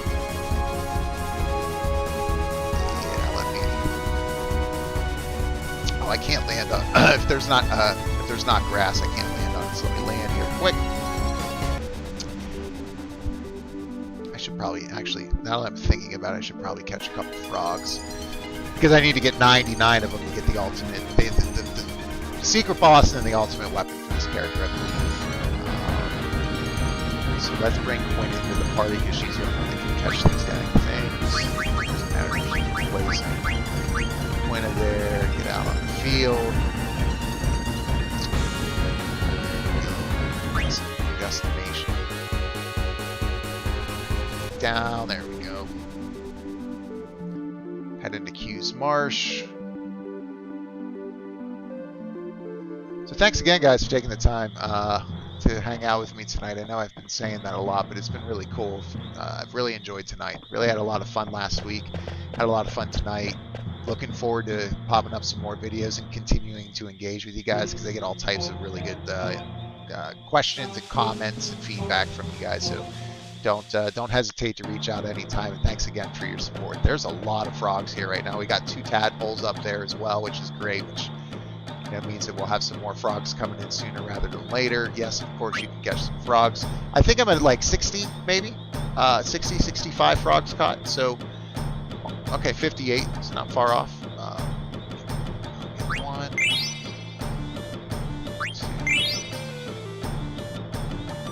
2. I do like this music. This gets stuck in your head like Baby Shark, though. Okay, if you catch frogs, or you spend much time at all in Q's March, may God have mercy on your soul. You'll go to bed, and this will be playing in your head, and when you fall asleep, it'll stop, and then when you wake up, it'll continue to be on loop. Not necessarily a bad thing, but just be aware that this is one of those songs that's kind of got like hooks in it that just freaking connect into your cerebellum and doesn't leave you alone. So we're going to keep that adult female frog. We'll leave obviously the tadpoles. I don't think you can catch them anyway. But there's some type of algorithm to this where, you know, you can leave a certain amount of frogs. You know, you can leave a certain amount of frogs and, you know, they'll breed quicker. But all you really do is you go to the different marshes, you fly around in your airship, and you get enough until you get 99, and then you can fight the secret boss, get the, you know, the ultimate weapon, and go on from that point. That also plays a little bit into one of the characters' stories, which is cool. I like that. But yeah, no, I mean, I think it's going to be the year of Final Fantasy. So I got the platinum in 8 at the end of last year. Played through 7 again. Playing through 9. This would be a good point to save the game. So what I do typically is when I have like a solid break, right, where I know this is going to be a save slot for, you know, I want to go back and do these side quests. You know, I know I'm getting close to the end of the game somewhat. You know, the disc 4 is next. It's only a couple hours of story, so I always will save in that top that top slot. But I already have one there, so I'm going to do it in the second slot. So I always have like 6, 1, 2, 3, 4, 5, 6, not 5. And it's this Alexandria steeple. There's a trophy in the game for doing 1,000 jumps in a row on the jump rope. I probably will never do it. I did it one time, or I tried for it very hard one time. I never did it, I don't think. And I don't think I'm going to go back for the platinum to do that. But I just left it there just in case I change my mind. So I'll put this in slot 2, and then I'll use the bottom 3 slots for the rest of the game. And then if I need to come back and figure out some things on disc 3, like trying to get rank S Treasure Hunter. I know a lot of locations close off when you head to 4. Disc 4, you know, if I can't make up enough space for Gilgamesh to give me Treasure Rank S, then I'll have to come back to this slot and potentially do it then. Alright, let's head to the Shimmering Island and we'll get into Terra, and then we'll go from there. Let's see, yeah, okay, so nothing else. Alright, so it's over this way. But yeah, man, I mean, I've had my eye, I don't know if you guys are big fans of JRPGs or not, but I've had my eye on Bravely Default 2 on Switch. The only thing that's kept me away from it is, so I obviously, very obviously, I don't mind grinding. Like, grinding does not bother me. But my understanding is that Bravely Default has always kind of had an issue with, you know, you've got this really cool, clever job system, and it's neat, so on and so forth, and you can, like, develop things the way that you want to develop your characters and all that stuff, but then you get the bosses, which is a murder, you know, unless you have, like, the exact specific party layout, the exact abilities are close to, maybe not the exact, but you have to have a very specific party makeup. You also have to have a very specific, you know, set of abilities and different things available to you in order to get past certain boss fights, is my understanding. I don't know much about it. I've never played the series. But, you know, some people are turned off because you have to grind, and I'm fine with that, right? But I hate getting diversity of choice in video games and then having it arbitrary, like it ultimately being arbitrary. Oh, cool, I can be a beast master who also casts white magic, or red magic. You know, I can be a red mage who also is a physical, you know, attacker. Well, red mage isn't really a good example of that because of the very purpose that a red mage serves. But, you know, you can mix and match these different jobs only for the game. And be like, oh, well, you know, that's cool that you can mix and match those jobs. Well, you can only use them in these certain parts of the game. It just sounds like arbitrarily taking that away from you. So it's kind of the illusion of choice. That's my concern. I don't know if either of you guys have ever, I don't know if either of you guys have ever, you know, any of you have ever played Bravely Default or you're playing Bravely Default 2. But if you have any comments on that, let me know, because I'm still trying to make up my mind on whether I want to pick that up or not. The art design for the characters looks terrible. The art design for the environments looks cool. It's got like this weird look to it, like cheap type of characters. So let's head into the Shimmering Island here. I don't remember what catching the frogs is for. Yeah, so you catch 99 of them, and once you catch 99 of them, Quina's grandfather, Quail, will appear and challenge you. And if you can beat him, you'll get Quina's ultimate weapon. And then you can take that and use it. Mr. Zidane, I'm showing abnormal readings. Feels like the ship is getting sucked in. Oh, you're not wrong. Zidane, it might be dangerous to keep going.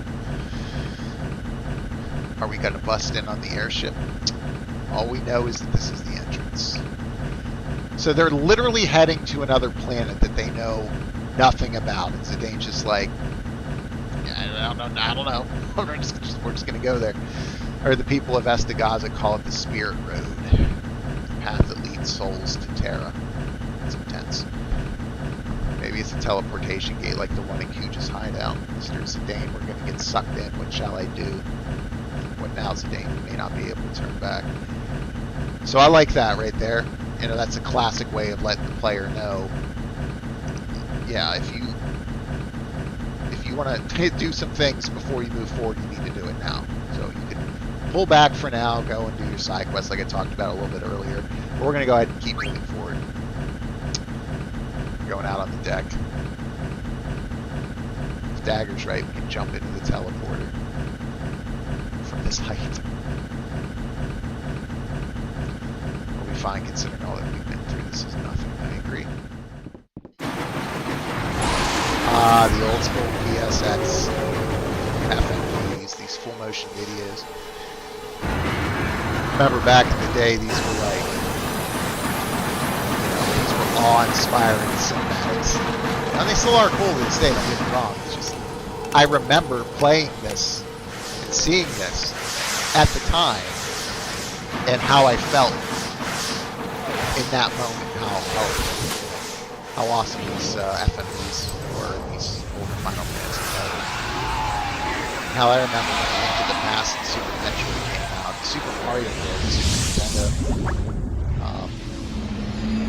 You can play it in a browser now, and I remember being like, "Oh my God, I can't believe this is possible!" You know, and I still remember those types of things. It's fun looking back and remembering, and this brings me back. Could this be Terra? Gee, you think? What's this like? Could it be Garland? So you finally came. Time has come at last. I wonder who the heck are you?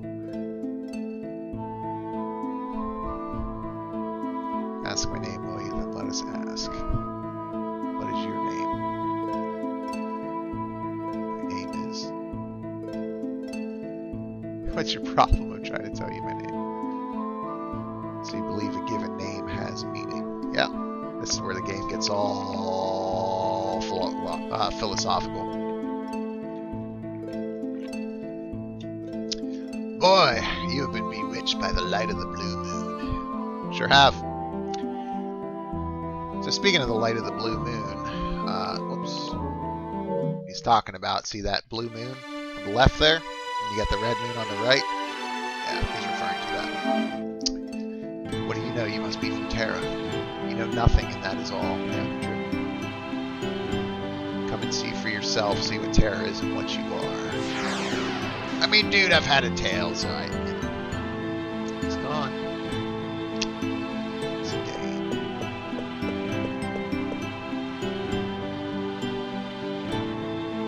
Everyone's fine. Good deal.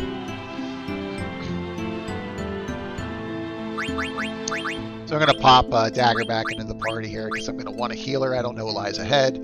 I'm sure my levels are fine. But do I want Dagger or Ike? I'm going to roll with Dagger. Yeah, I'm going to roll with Dagger. Just in case.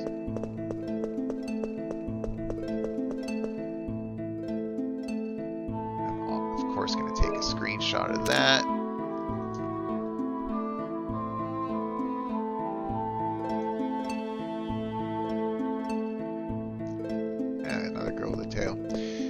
So I always like to go back and just check to make sure that I'm not missing anything up here. Yep.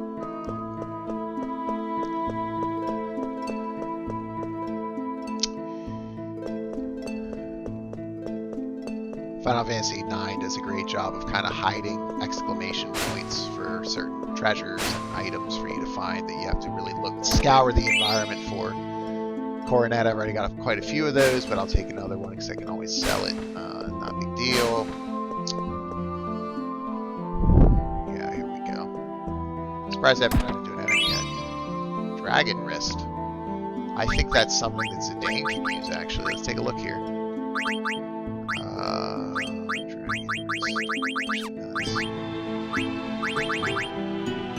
No, jelly.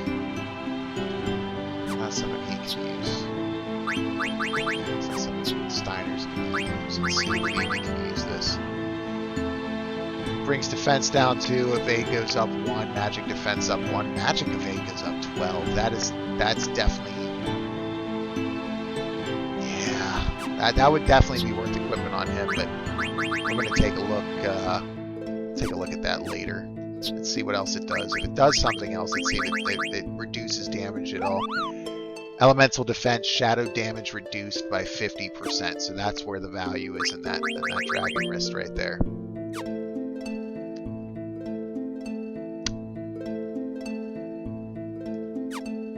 Yeah, I'm gonna equip Vivi with it. There's no reason not to. I'm not gonna unlock long reach or need it. I don't think any time soon. So I'm gonna just pop a ribbon on him because that's gonna take out. It's gonna absorb water, wind, and elemental attack, and then it's gonna give you fire, ice, thunder, and holy damage reduction. But I don't need to put that on now. We'll wait on that. Don't need it. We'll see if one of the fights coming up, I will. But I think once I find a save here, guys, I'm probably gonna shut down the stream for the night. I appreciate you guys taking the time, hanging out with BauerKillz. It's been good times. Although I don't recall there being any Moogles in Terra. There we go. Oh, I remember this. Oh, this is it's an intense moment. Oh, I guess it's not this part. Anyway, what this girl's going to tell Zidane is going to blow his mind. Kind of gives me some City of the Ancients vibe from Final Fantasy VII. Some people might even say it's kind of a, maybe not rip-off, but very similar aesthetic. Slightly different color palette. What's your problem?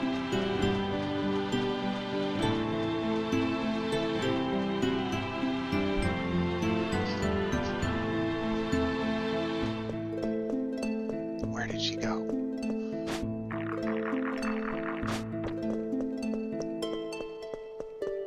So she's over there, but I'm gonna go over here.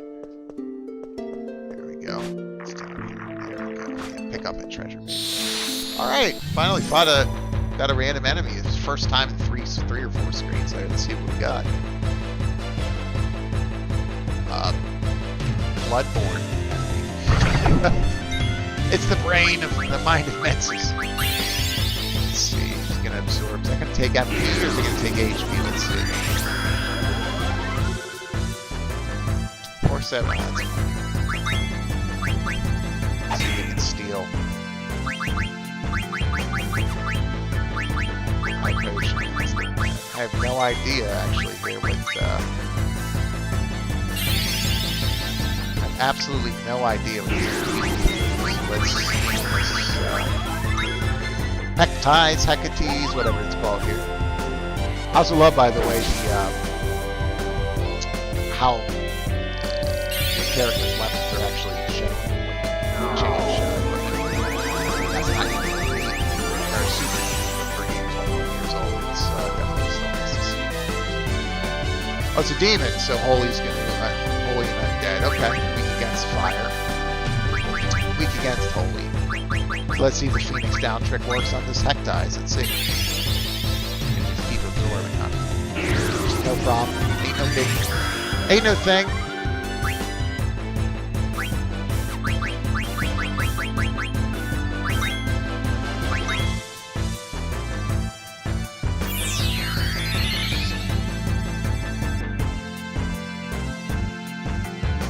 Well, the Phoenix down trick does not work. This one is right. Have to roll with Holy.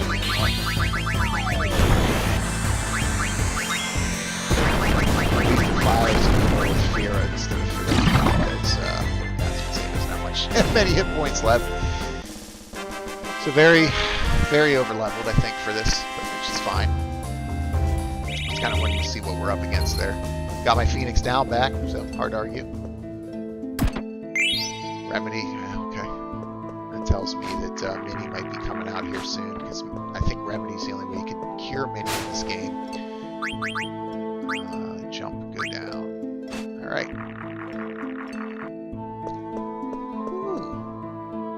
What else we got here? Demon's Vest. I got a Demon's Vest already, but I might be worth... Nope, not worth it on VV. Robo-Lords, for sure you're not going to be equipping anything other than Robo-Lords on these Magic Casters if you have them.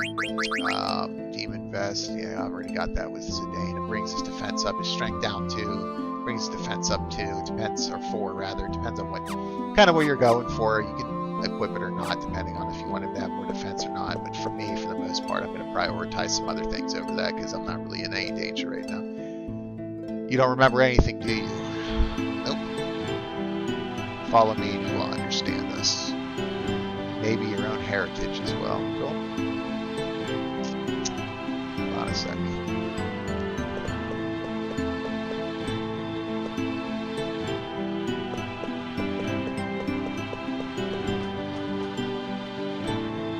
And even to this day, even though, yeah, it's like the pre-rendered backgrounds on PS1, I still love the environments in this game.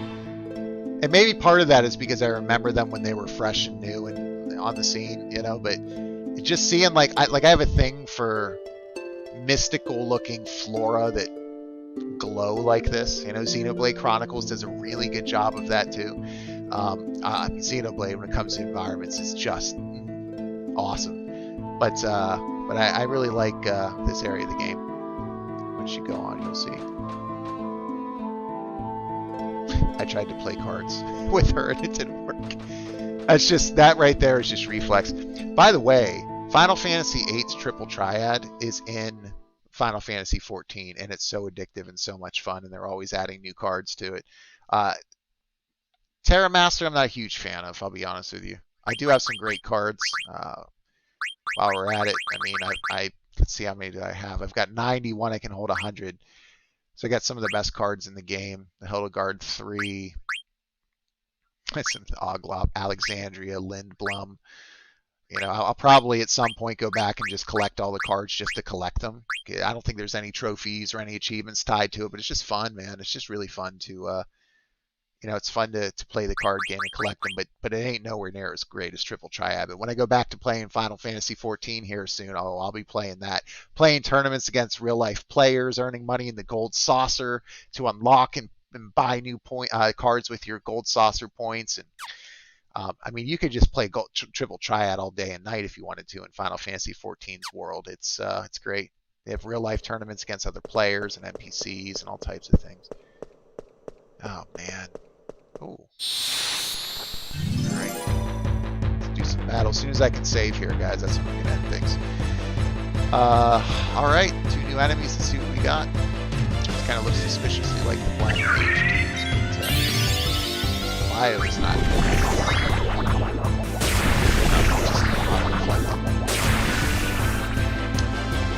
Doesn't do much damage, but it does some, so that's fine.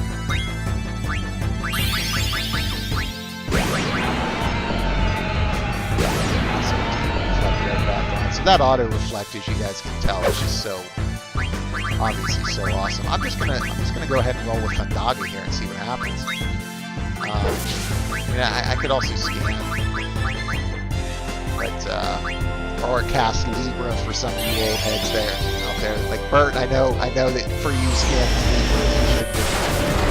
Let's see what Fandaga does. Decent amount of time. Oh, I hate all this mess. It takes your feet. He took it off of PV too. So here's your swords. So I've got shock. So that's Stein. I can do 999 damage with Stein and shock. So let's see here what they're weak to here. Well, they don't have that much hit points. Let's see, demon. Okay, so air and yeah, so okay, frame up. Sword magic. We're gonna do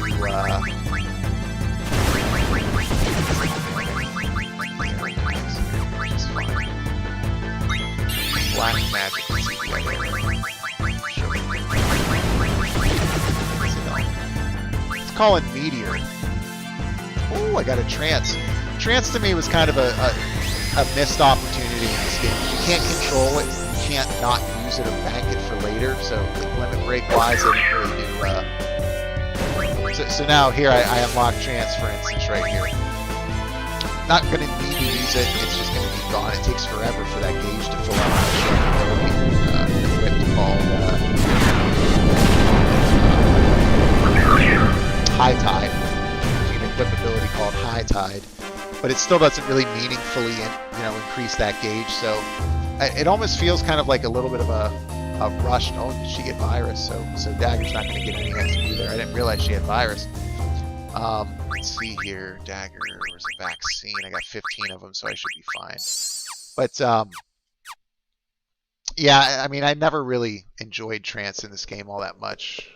Okay, so I did remember where this was and how to get down here, so that's good. Pick up this treasure, Minerva's plate. That is interesting. I forget what Minerva's plate is for. Is that a... Oh, I think that's a... Oh, so we're getting close. All right, so Steiner's got that rebirth ring on here. He's got 28 AP left here to until he gets auto life on him, and then I can move that rebirth ring to somebody else, which will be great. But look, for shits and gigs, let's just see if Minerva's plate is... You know what, I might have to just straight up check my inventory. Item, Minerva's plate. And by the way, this is an eyesore.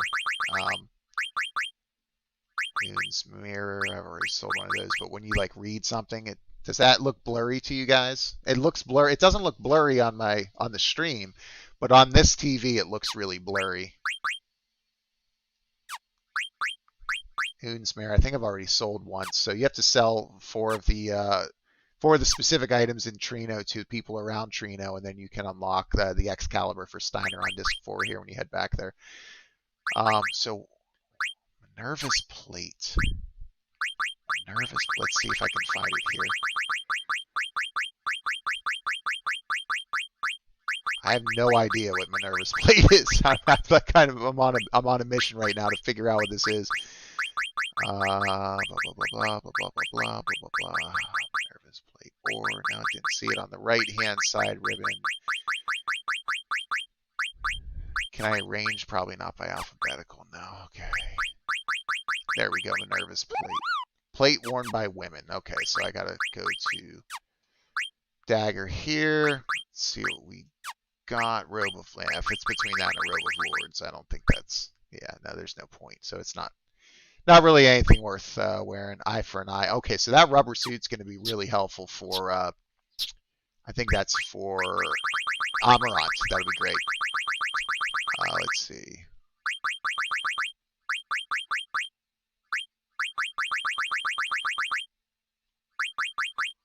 Actually, no.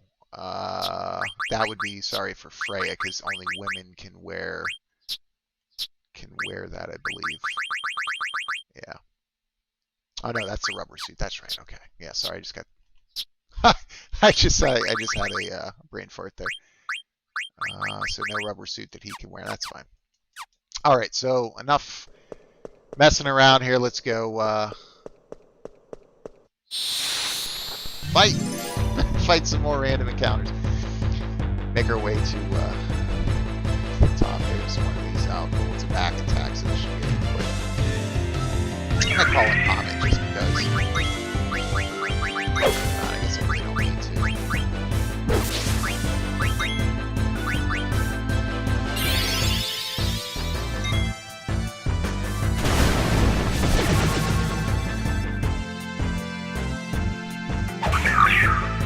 Yeah, Vivi. Vivi with the melee kill. I dig it. Love it.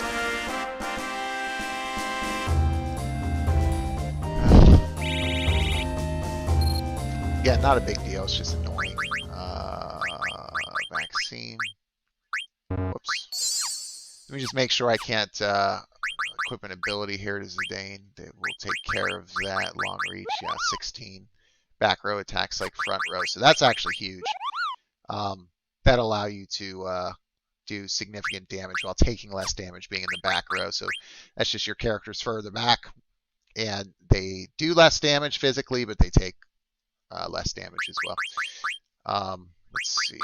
Insomniac, prevent sleep, antibody, poison and venom. Yeah. Auto potion, jelly. I don't think there's a way you can prevent virus with an ability that I can recall. So there's the high tide I was telling you about. It allows you to trans faster, but it's not really. Yeah.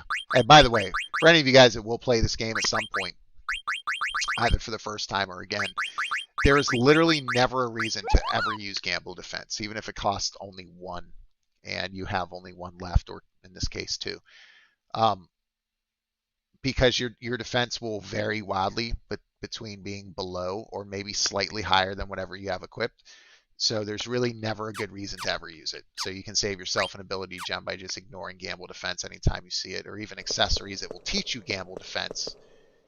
If there are other things that will give you better stats and you're not learning gamble defense, you don't have to worry about it.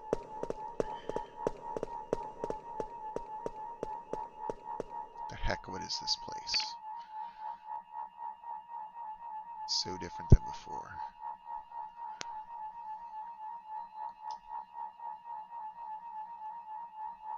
Oh, snap!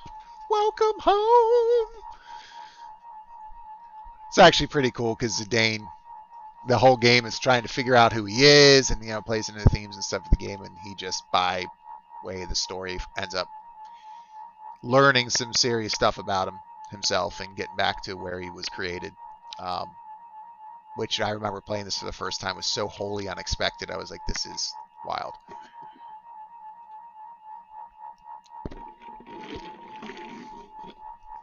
This is where you belong, the place to which you shall offer yourself. Well, is here. Brand ball, yep. See, it takes a minute there to capture a screenshot on PS5. It comes up, then you have to wait to hit the button, and you hit the button, and a lot of the times, if on the Nintendo Switch, you just click that button and instantly it takes whatever's on the screen. You miss it a lot in this. And then if you're playing local client heavy games, like for instance Hitman, a lot of other games as well, when you hit that pause button, or I'm sorry, that share button to take a screenshot, it'll pause the game, and then it only will take what's currently on the screen when you press the button. So the game pauses and then you can't take a screenshot of it. It's just really, it sucks. I really hate taking screenshots on PS5.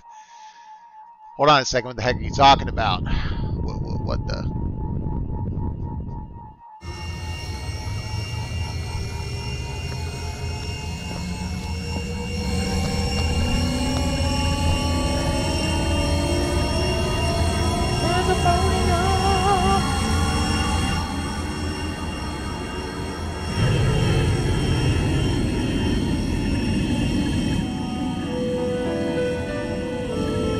Oh yeah, this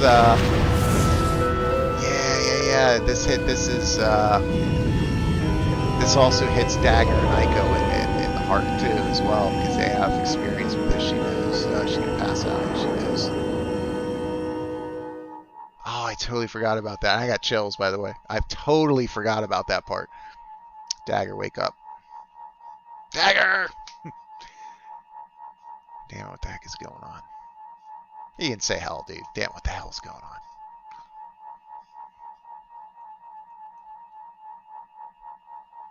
Yep. Completely oblivious, just like a newborn child. You don't know why you were given life or for what purpose you exist. And again, you kind of think about how this is a theme throughout the game. Same exact thing could be said for Vivi. Same thing could be said for us as human beings, right? Obviously, we're tackling that serious topic. You simply shout to emphasize your life, your own existence.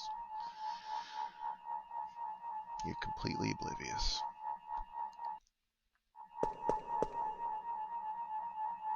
Gotta find a place for her to rest. Stay and leave the princess to me. You must go reconnoiter at once. Be some place around here. Yeah, you're right. Watch over her, Steiner. I'll be right back. Well, definitely going to bring Aiko. Definitely going to bring Quina. I mean, I kind of want to bring Freya.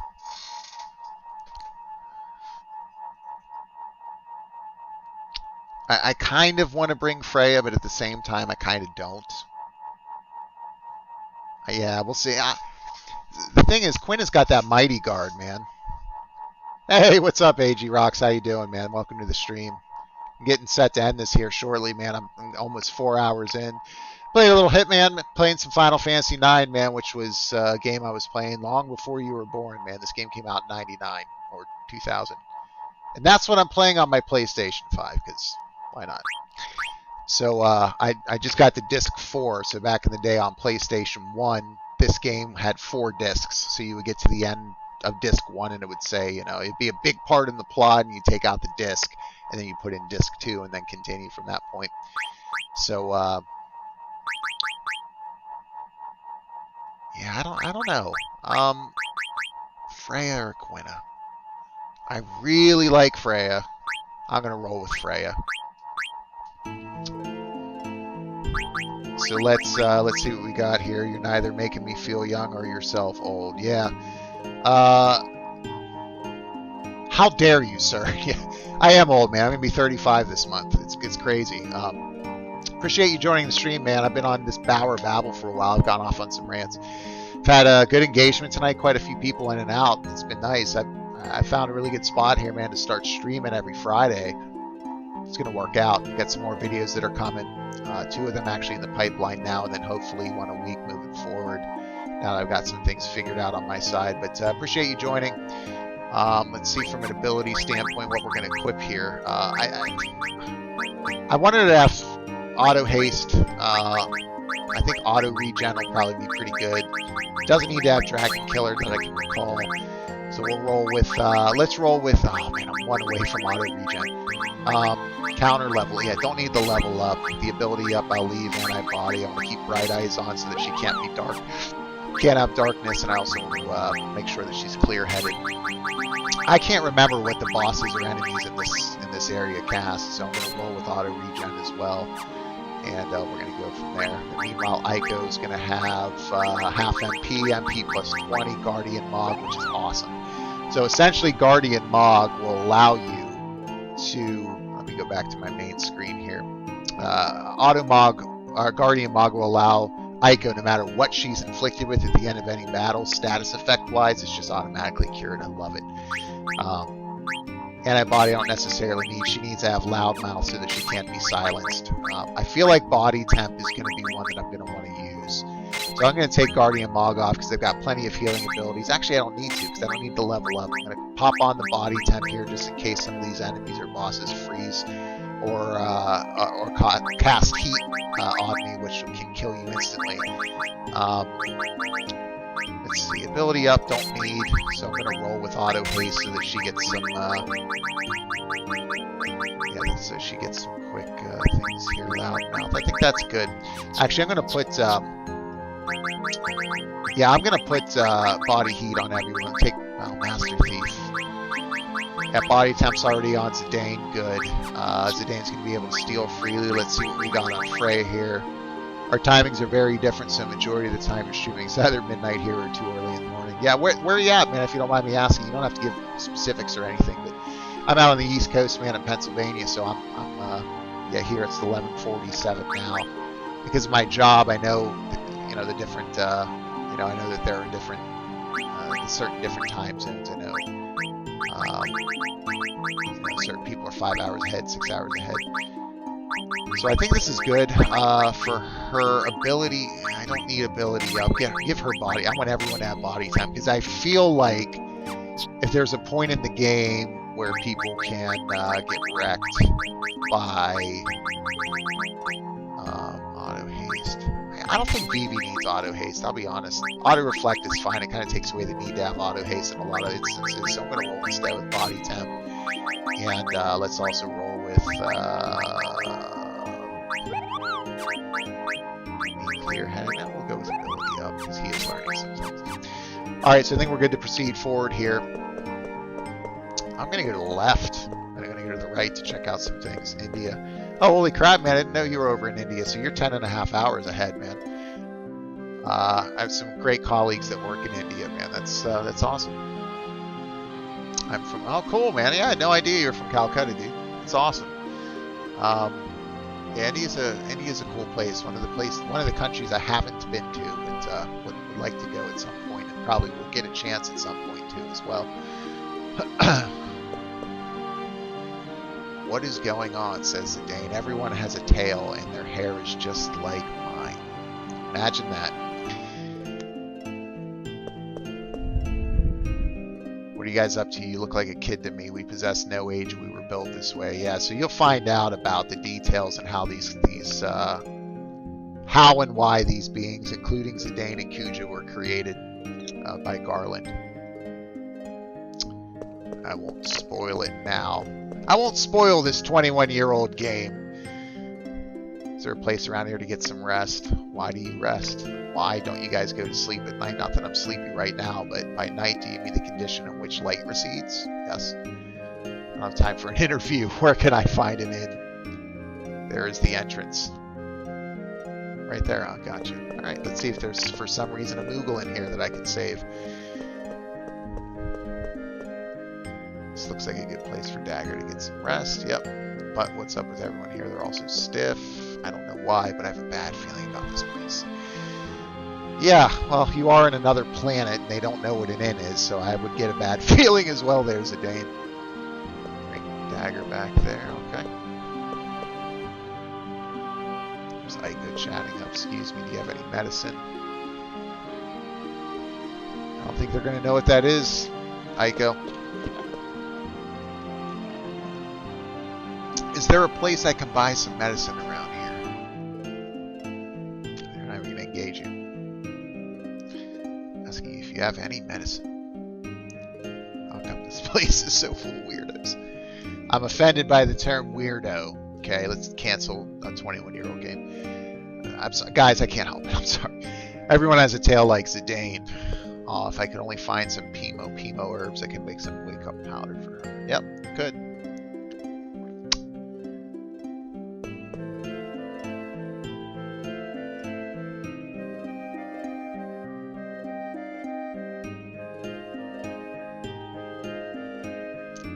Where's your man?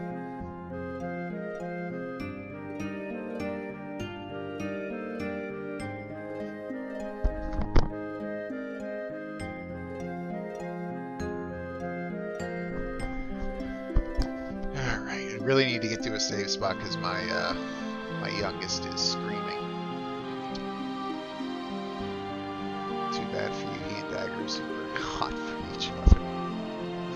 Yeah, you're not lying about that. You don't have a chance with him. Tell him I'm waiting in the underground laboratory. Oh, the nerve of it. Makes you think I'd tell him that. Hey, where do you think you're going? Pimbo.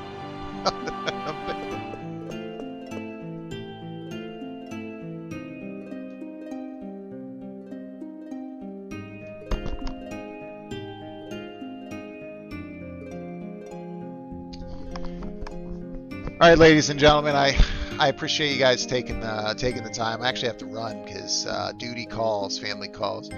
So appreciate you all taking the time here. We'll be back next Friday, and in the interim, keep your eyes out on my channel if you don't mind. I'm going to pop out some videos here. But I appreciate all the support, all the encouragement. Thanks for tuning in. AG rocks. If you're interested, man, in checking out some Hitman 3, you can watch the stream. It should be going live shortly on YouTube for replay. I guess not going live, but for replay. You can check out some Hitman and then a little bit more Final Fantasy 9, as well as some thoughts I shared on my disdain for The Last of Us Part 2 and just some great conversation with some of the people here in the audience. But appreciate you guys taking the time. Have a great night. Stay healthy. God bless, and take care of yourselves. Peace out to you as well, AG Rocks, and we'll talk to you guys soon.